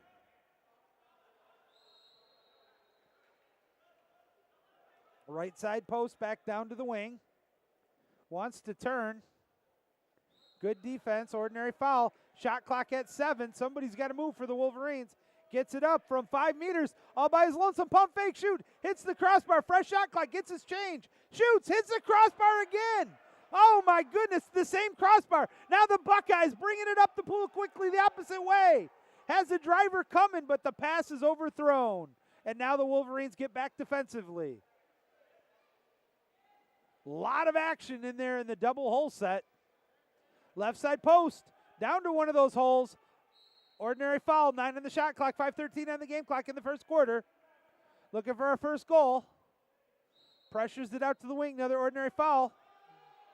Driver coming in, but what a sniff there. And a steal from, that was our Rosen. Zach Rosen who gets the steal. Just a spectacular play defensively. Michigan on the attack now. Stoughton has it on the outside, working his way in. Just inside the attack zone at about 8 meters, 7 meters, 6 meters. Gets it up. What a pass down even lower. Into the middle. Spin move. Shoot, scores. Finally, it was his third shot before Jeff Brill's able to get the biscuit in the basket.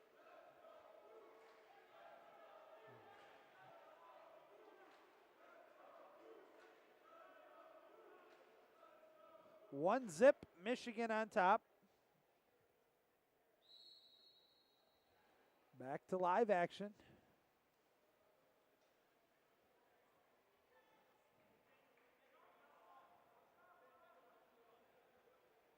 Oh, what a defensive play there. Credit that steal to Clyde. Dan Clyde, he wanted to go up with it, but good defensive work there. Gets it to Brill. Brill inside 6, inside 5, inside 4, inside 3, 2, still on his back shoot, scores. How in the heck did he get that one? That was a man amongst boys kind of play. What a shocking play that was. Give the helper on that one to Dan Clyde.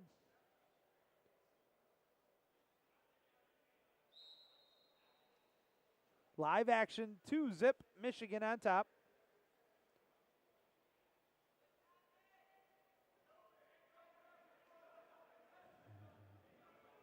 Swings it over. Ordinary foul. Down low. And a turnover. Credit the steal on that one. I think that'll be Jacobson who'll get credit for that steal. What a sweep pass down low, but there's 3 white caps there. And that'll be a steal for the Buckeyes, number 6.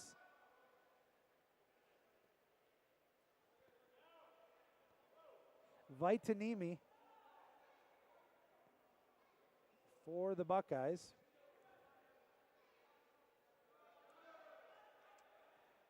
$10 on the shot clock now.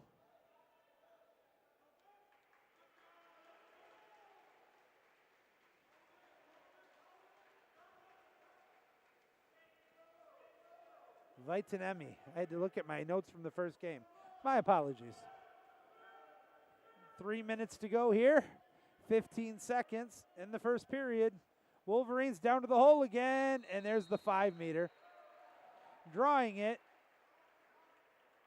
Who else for Michigan? Number 10, Jeff Brill. I don't know if it was called on 21 or 22. I think it was on Hano.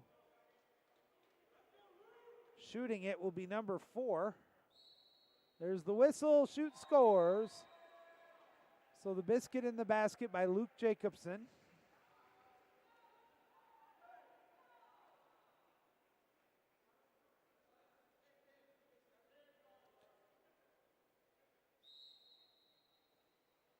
Live action.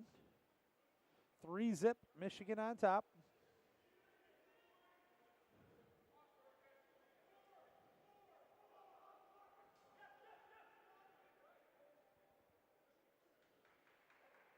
Good defensive play, teamwork there by Michigan. Leads to the steal. They'll bring it back the other way.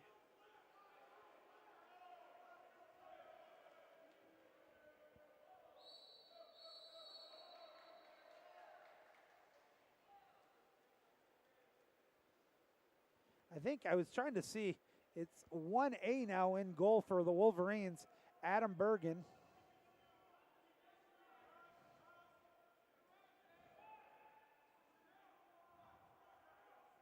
Buckeyes have the ball at the wing, up to the point, has a shot, 7 on the shot clock. Down to the hole set, maybe should have shot it. Lobs it up, hits the crossbar. Break for the Wolverines, and they'll pick it up. And now with under 2 in the first, thought about a long stretch pass, and now they'll try it. All the way up the pool, on the dime. 3-meter shoot, scores! Number 9 finds the back of the net for Michigan. Chris Gora. But more impressively, as Gora gets the goal, the assist will go to Bergen, the goalie. So with 1:50 to go, the Buckeyes take their first time out. Michigan with the 4-zip lead. We'll be back. Keep it here on the Biscuit in the Basket YouTube network.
All right, after the timeout, let's see if the Buckeyes are finally able to stop this scoreless streak.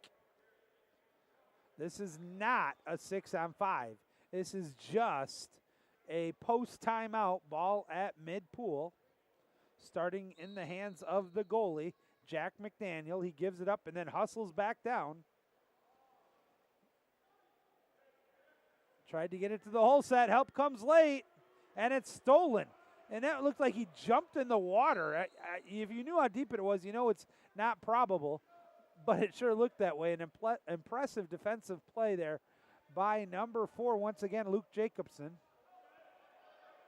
But the ball is quickly stolen there by the Buckeyes. Can't see what number got that one. I think it's 22. That's Jake Hino again.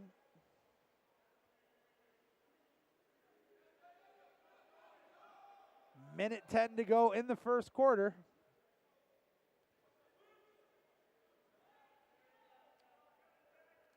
Michigan on top, but Ohio State with the ball.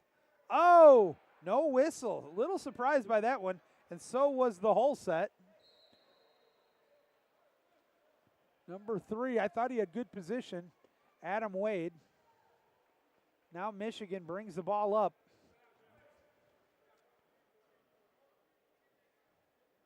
$15. What a pass down low, the drive, but the goalie's going to sniff that out and get the steal, Jack McDaniel. Now about a 5-second differential between the shot clock and the game clock as the Buckeyes have the rock. 15 swimming it up uncontested right now, Lofthouse. They get it to the whole set, but a kickout's coming on the Wolverines. Great chance here now for OSU. Nobody's covering the outside, and when they do, they leave the post open. Now they get to a more traditional. Oh, what a shot. Biscuit in the basket, finally for the Buckeyes. Number 20, Ryan Alfred.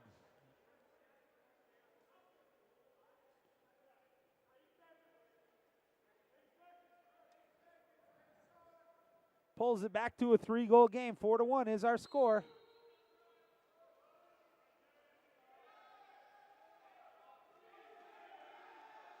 Long shot just off the mark. Holy cow. I'd like to have a Jugs gun on that one. Now and it will not count as it's off the mark, and that's going to end the first period. Michigan jumps out to a 4-zip lead. They're going to hold on 4-1 at the end of one. We'll be back with the second period in a moment. Keep it here on the Biscuit in the Basket YouTube network.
Ryan Alfred with a late goal for the Buckeyes gets the Ohio State squad on the board, but it was 4 quick goals by the Wolverines. 2 from Jeff Brill, 1 from Luke Jacobson, and 1 from Chris Gora. That's where we're at, 4-1 as we get set for the second period sprint. Thanks for joining us here at the Donald B. Canham Natatorium on the campus of U of M. Here on the Biscuit in the Basket YouTube network. As always, I humbly request, if you are not a subscriber, become one, and if you are, click the like button. It's my way of being able to continue to bring you this kind of content. Sprint is 2 for 2 now for the Wolverines. Michigan in the dark caps, going from right to left. At the point, first possession of the second period. Big battle for it from the whole set. Kicks it outside, 10 on the shot clock, inside red, inside yellow. About to be red, now inside red. And a good defensive work there. 1 second, and then finally a shot clock violation. Just going to dump it towards me. I felt the splash on that one.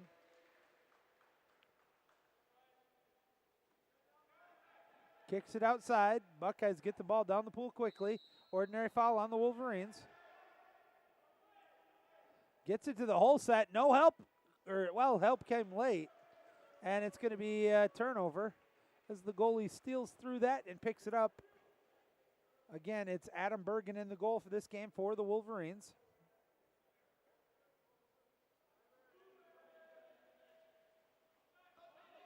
Shot clock down to 12. Into the hole, but a good sniff there and a steal. Credit that last steal to Donnie Richardson. Fires it back. Gets it to the hole set, who actually swam to the safe water. Smart play.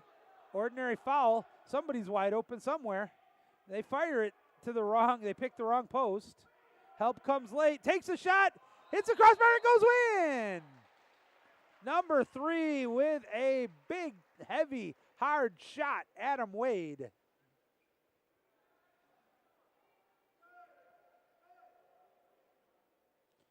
And now it's a 2-goal game, 4-2.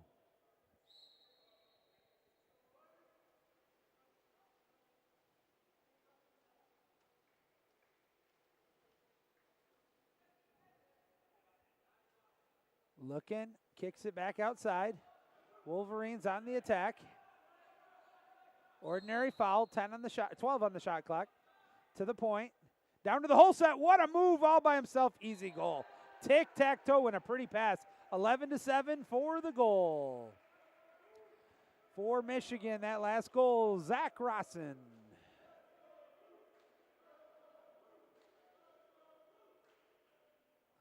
The helper on that one will be Dan Clyde. Wolverines now.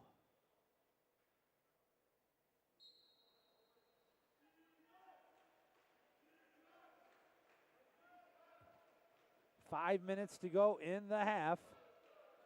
50-50 ball from the wing, intercepted by Michigan. There is a lot of contact in the hole set right now. No whistle, but the officials are going to have to do something.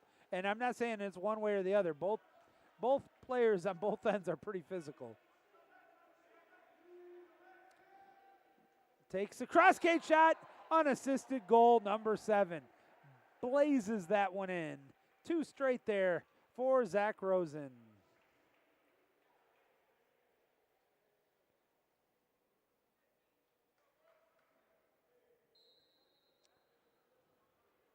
.442 to go now.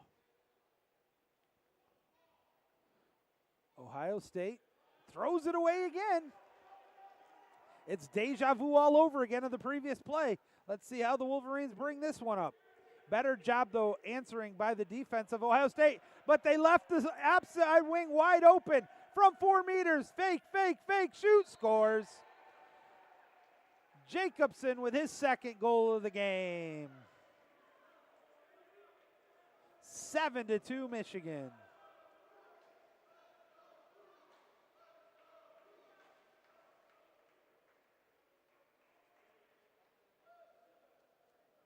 And we are seeing a full line change here for the Buckeyes.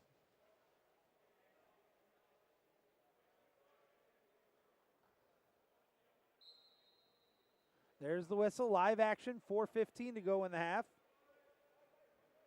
Buckeyes down by 5, 7-2. Lob shot put up just over the cage.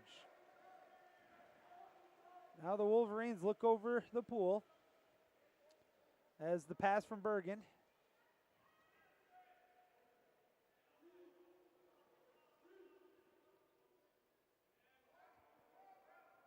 Playing catch right now, but we got a kick out at the hole set, and that's that battle I was telling you about. Who got the kick out? Looks like it's on number 8, but it doesn't matter. 3 puts the biscuit in the basket for. That is Sean Coe.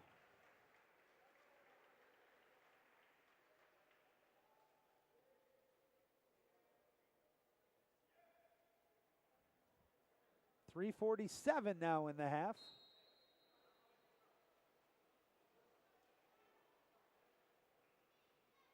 Swimming it up right now for the Buckeyes is Danny Richardson.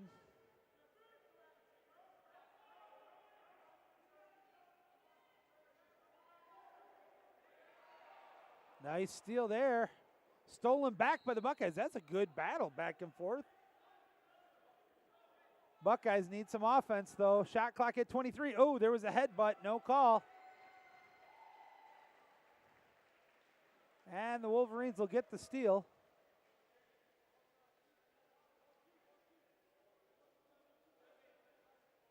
.50-50 ball intercepted by the Buckeyes. Credit that one to number 11, Evan Engel. Pass up the pool. Ordinary foul, 2:52 to go now. Pops it at about 12 meters. Gets it to the hole set, but there's 3 Wolverines there. Somehow he got the shot off. Who was that? That in itself was impressive. I think that was number 6 once again. Vitanemi. Wolverines force it up and a kick, a 5-meter. Number 7 just did not know where he was swimming. And Eldering is going to swim over Rosen. That'll be a 5-meter. Let's see who's going to shoot it. And they're going to let Rosen shoot it. Why not? He drew it. There's the whistle. Shoot, scores. He's got a hat trick.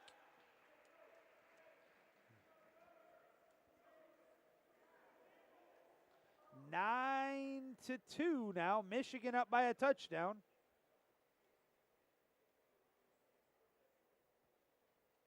Couple more substitutions there for the Buckeyes. Both teams have pretty deep benches. Play continues.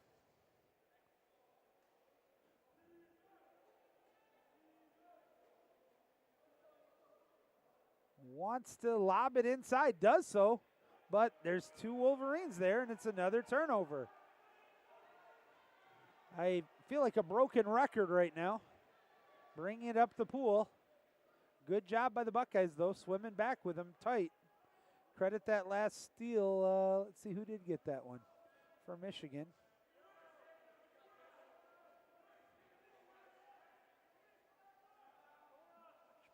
Well, I think it was Witchmeyer. But now it's stolen back the other way. Nice job there by the steal by Evan Engel. Engel fires it over, had a teammate sprinting up. He's inside 4, but now he's going to get defended. Justin Ordinary, thought it might have been a kick out, no call. Gives it to a wide open left side post. Shoots it, hits the crossbar. That's just the way it's going right now for the Buckeyes. No love, it hits the post. But I guess you're not going to get a lot of love if you're a Buckeye here on the campus of U of M. These 2 arch rivals in any sport. They could be playing tic-tac-toe. Skip shot hits the crossbar, and the Buckeyes have it.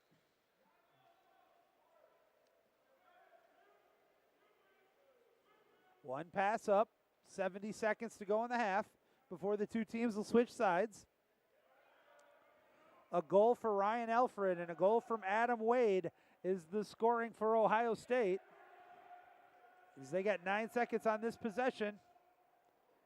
Defense gets in there late. 3 seconds, got to do something. And there's a shot clock violation to Michigan. And the pass in front. How fast is, oh, that's going to be a kick out. 6, no! A contra foul, I beg your pardon. Great defensive play there by Jake Heino. Now it's Ohio State with the ball, ordinary foul. 33 seconds on the game clock, 21 on the play clock. From the hole set, tries to draw the ordinary, does. He can shoot it, gets up big, and then he lost the handle on it.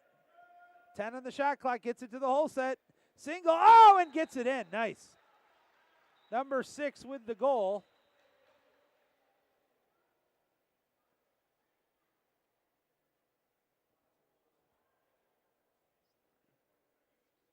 And the officials are talking about something, but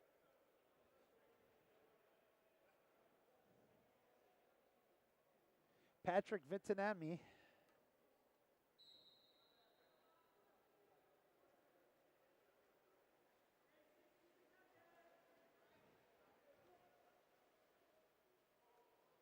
Michigan setting up here. Final 10 seconds. Gets it to the whole set, but there was a lot of contact. Shoots, and it's it. No, it's not. It's, oh, my goodness. Great job by the goalie. Fires the desperation heave. That's going to do it for the half.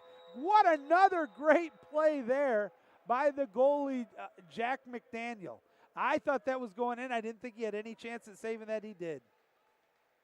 Halftime with the score, 9-3, Michigan on top. The two teams will switch sides. We'll take a look at what's happening when we return. Keep it here on the Biscuit and the Basket Network.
And the third quarter sprint is won by the Buckeyes. No!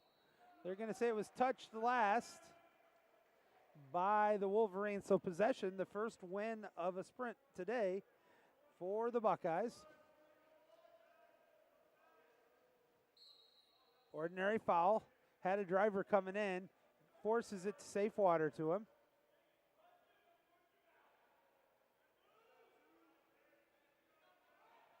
Out to the point. Shot clock at yellow. Shot put up. It was deflected by the goalie, so that'll be a 2-meter.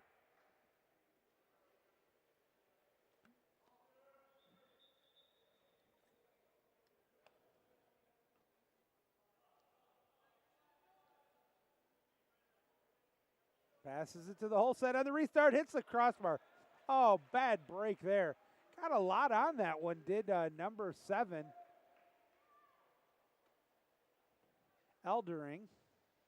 But he could not get it past Bergen. And Michigan has their first possession here of the third period.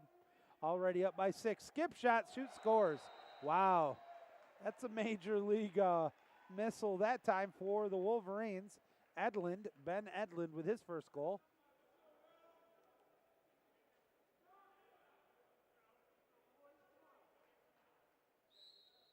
Back to live action.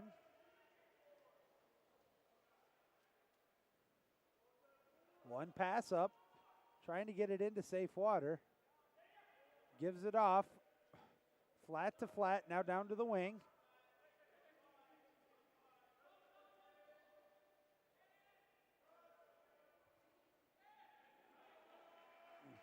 Intercepted by the Wolverines. Nice defensive work there.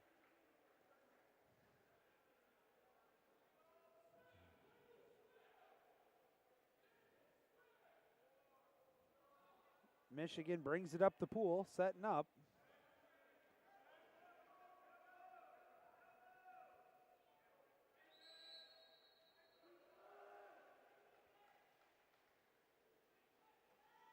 Now back it comes quickly for the Buckeyes.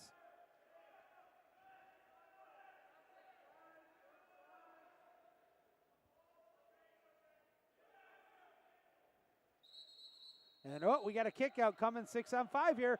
Big opportunity for the Buckeyes.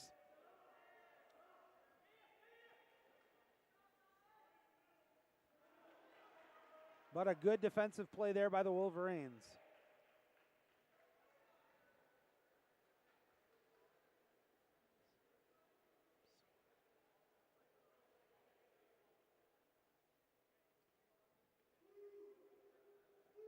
Michigan, after killing off the 6-on-5, looking to increase their lead.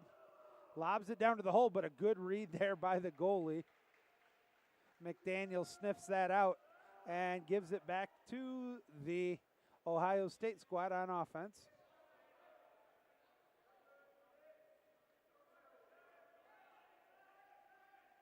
What a pass to the hole set. Help comes late, ordinary foul first. And now a kick out's coming, 6-on-5 here. Another good opportunity for the Buckeyes. That was away from the play.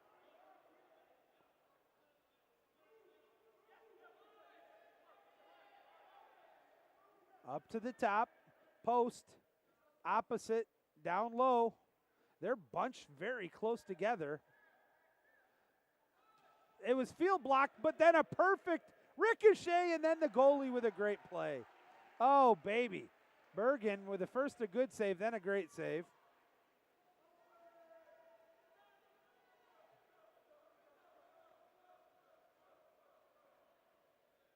Pass, shoot, scores. Tic-tac-toe, brings it down. Faked it the whole way was Genosi, but he gives it to Brill, and Brill gets his hat trick there.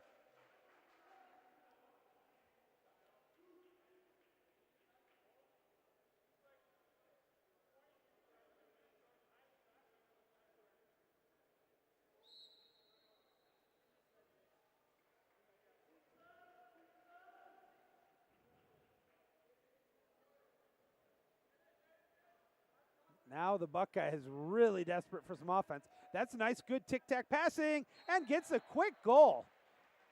14 will get the goal, 11 will get the helper. That's Drew Mussman. Number 14 gets the goal.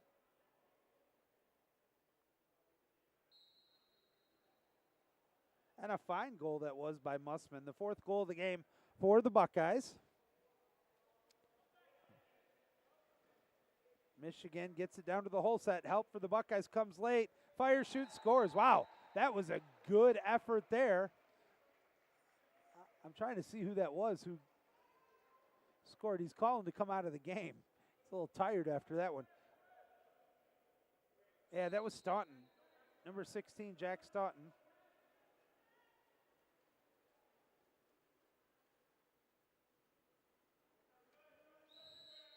So now it's literally becoming a track meet. Michigan with a comfortable lead, but defense is pretty much non-existent.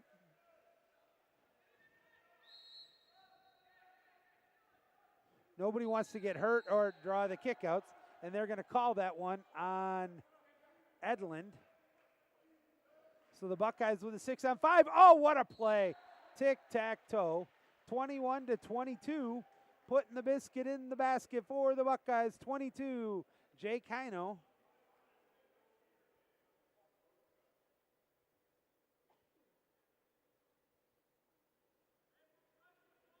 That's 5 goals from 5 different players for Ohio State late in the third quarter.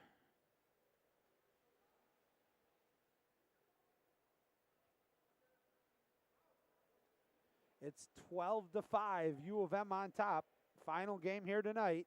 We'll be back starting at 12:30 tomorrow. Let me go over that schedule with you here in just a moment. All the games, once again, will be on the Biscuit in the Basket YouTube network. Pump, fake, shoot, scores. As I said, the shots are going in, the defense is going out.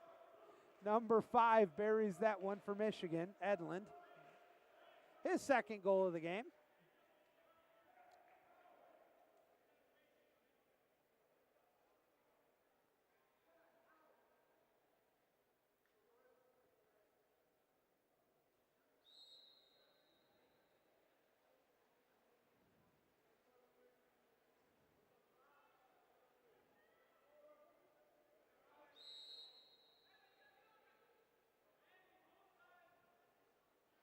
And I don't know if I said it yet. I hope she's by me to hear me embarrass her. As the shot is off the mark, Buckeyes go for the, that's going to be a ball under. No call. Wolverines get the steal.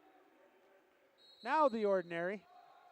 Yeah, Tracy Soar is here, and my all-time favorite. I don't even know what you call her. You can't say a parent just. 6-on-5 here, though, for the Wolverines. Let's take care of this first. Pump fake, blocked out of bounds. Good job killing it off there by the Buckeyes. But Tracy and I have been doing this for the last, since probably 2010. I've been following her like a stalker. Everywhere she goes, I'm there. No, she's been a parent and a grandparent for, I think, everybody in Rockford. And so just a wonderful person. It's great to see her here. Lob shot put up, scores. Oh, what a play there. On back-to-back goals for Jake Heino for the Buckeyes. That's now 6 for the Buckeyes. 13-6 is the score. Still Michigan up by a touchdown. Back to live action, final 90 seconds here of the third period. This one is by far, even though it's going faster than the other 3 games today, because of the scoring, it feels like it's going longer. The other games were all really close to nail-biters. Especially that first game. Oh, what a missile. That's a goal.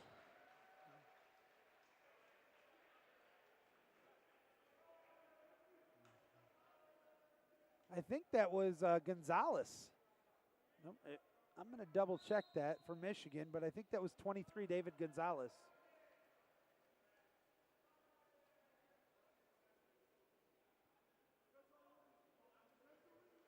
Now it's the Buckeyes setting up. This is, as I said, just seesaw back and forth.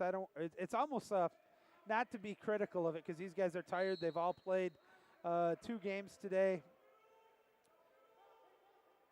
Oh, nice turn. Defense comes late. Getting the steal is Rivero. Now Michigan brings it up. But as I was saying, both teams are tired. It's more like a pickup or a practice game that you have sometimes at the end of the practice. So the defense is not going to be as crisp as it would be if it was a tight game. And see what the players can do scoring-wise. I promised you I'd have I'd remind you of the games tomorrow. Our first game at 12:30. Oh, what a pass and a 5-meter. So is that on the goalie or on 27? They're calling that on 27, Lute Smith. Let's see who's going to shoot it for the Buckeyes. Looks like it's going to be Adam Wade. Nope, I beg your pardon. Shot. It was partially tipped, but gets the biscuit into the basket. I think that was Donnie Richardson.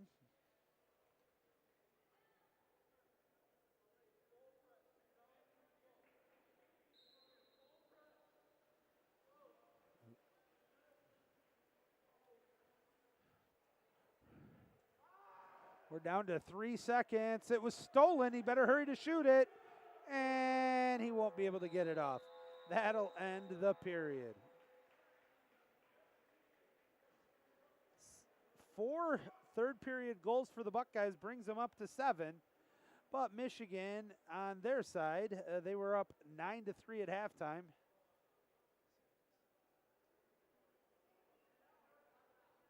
It's now 14-7. So they're up by a touchdown. 14-7 as we go to the final period. Real quickly, it is Donnie Richardson with that 5-meter goal. 2 for Heino, 1 for Mussman, 1 for Vitanemi, 1 for Wade, and 1 for Alfred. For Michigan, Gonzalez with 1, Stoughton with 1, Edmond with a pair, Coe with 1, Rosen with 3. He's got a hat trick. Gora with 1, Jacobson with a pair, including a 5-meter, and Jeff Brill with a hat trick. That's where we're at. 14-7, Michigan on top. 7 minutes to go. We'll be back. Keep it here on the Biscuit and the Basket Network.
Final 7 minutes of the day here on the campus of the University of Michigan here in the Donald B. Canham Natatorium. The Buckeyes win the second half sprints. Michigan won the first half.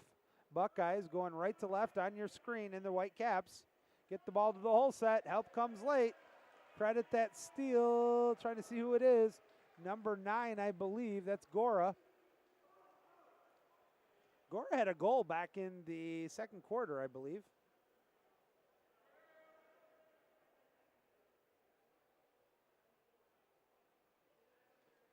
Wolverines with 10 on the shot clock, ordinary foul. 40 seconds into the final stanza. Gives it off. 6 seconds, gonna have to hurry. Tries to force it to the hole, 3 seconds. Shoots it if he can, and too late. That's a shot clock violation. Again, Polo 101, you gotta know how much time is left, and you almost really need to feel it too. You don't need to see the 4 shot clocks. You can't see the scoreboard because that's still not working. On his back, shoots off the mark, ricochets, and still has some zip on it, hitting Gore in the back of the head. I think Kaufman's back in the goal for Michigan.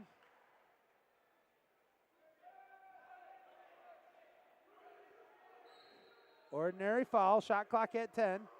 Lobs it opposite side wing, shoots, hits the crossbar, picks up the change to the Wolverines. Quick shot, hit, what a save by the goalie.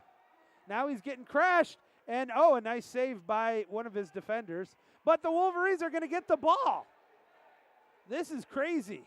Now he throws it into safe water. It's a little chippy. I'm not saying dirty, just a little chippy. But what would a Michigan-Ohio State game be without that?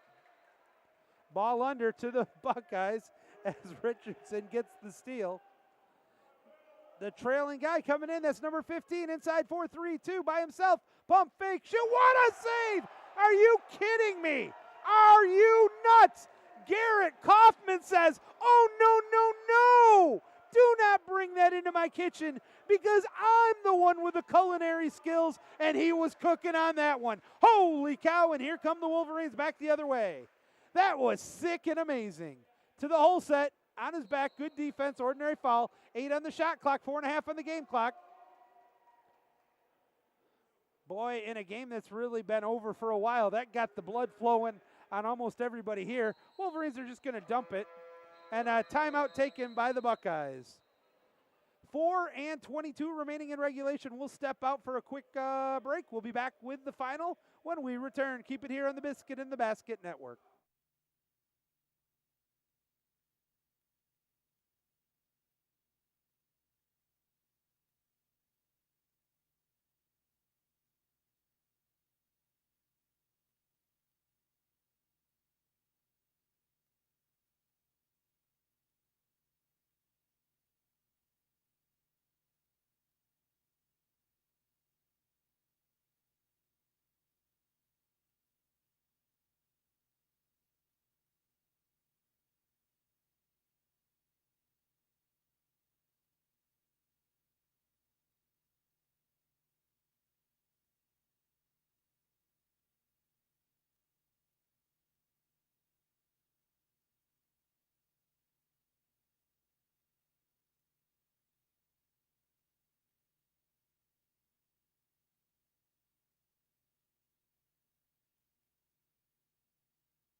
A quick whistle, back to live action. Buckeyes with the ball.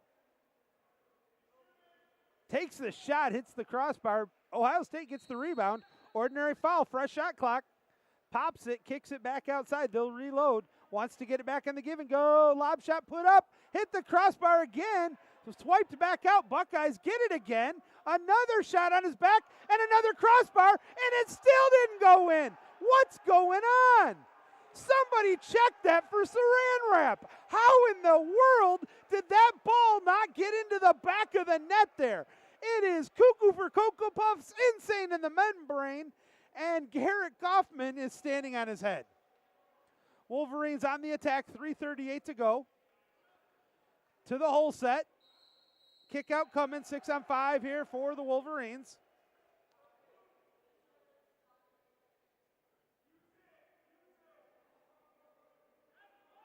And they're not, that was just bad play. Intercepted there. The Buckeyes say thank you very much, and then almost score on their own goalie.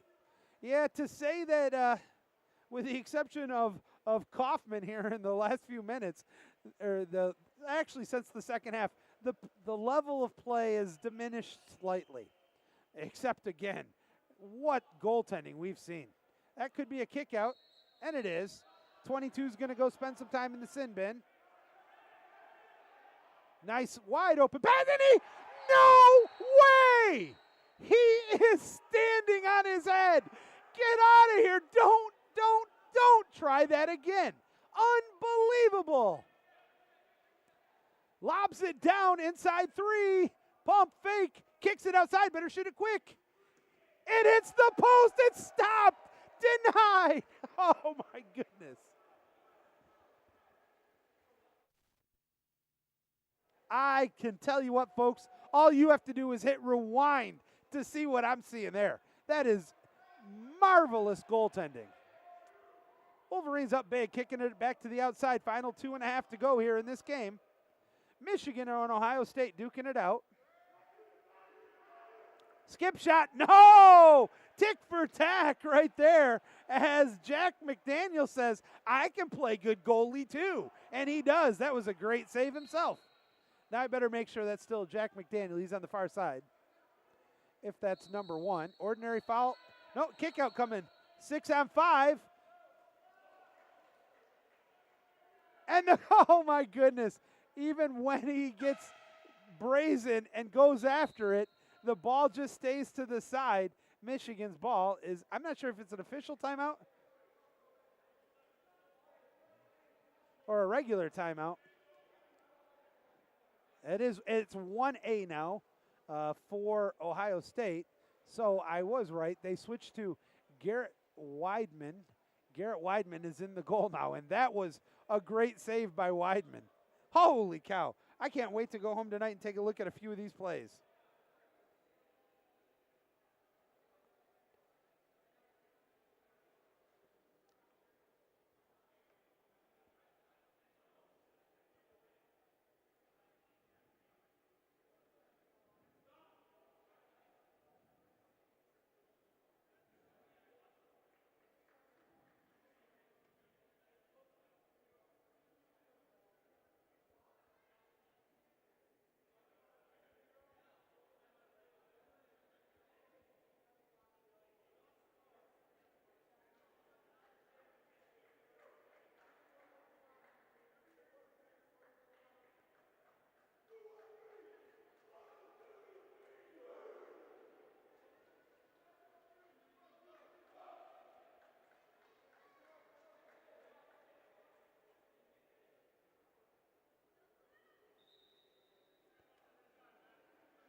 All right.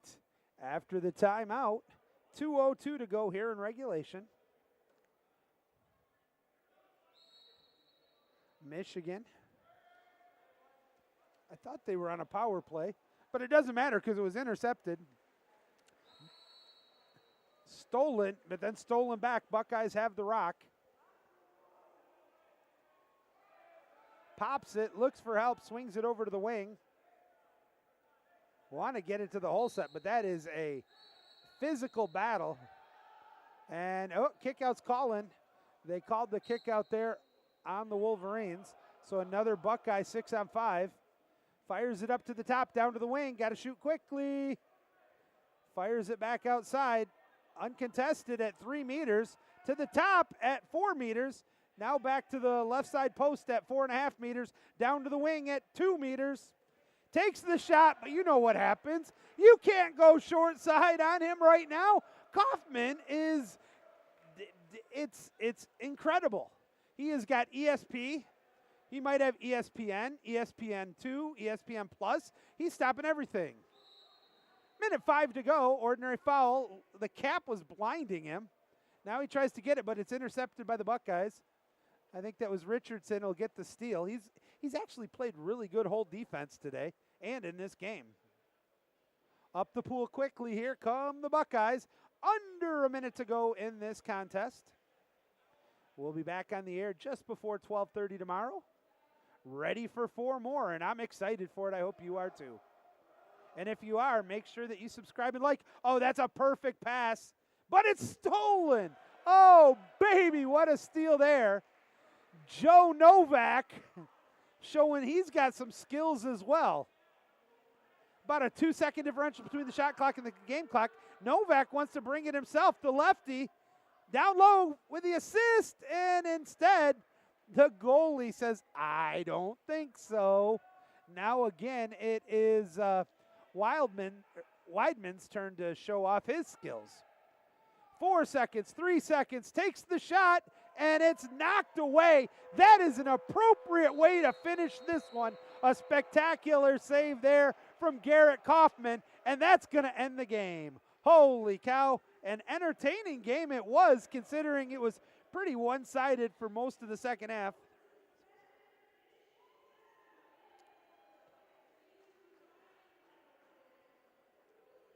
Our final score, I guess there was no scoring in that fourth quarter, probably because of the amazing goaltending. Our final score, the Wolverines defeat the Buckeyes by a touchdown, 14-7, but it was water polo, not football, so don't get all crazy on me, folks. But a great day, and I'll tell you what, the goaltending was good, but the officiating was remarkable. We'll leave it at that one, folks. That's going to just about wrap it up. I thank you once again for joining us, and again, please help me out. Like, subscribe, and tune back in tomorrow. Tell your friends we'll be on the air about 12:25. For my executive producer and director, Chase Joseph, I'm Joey Sutherland. Thanks for watching, everybody. Until next time, have a wonderful evening, and good night.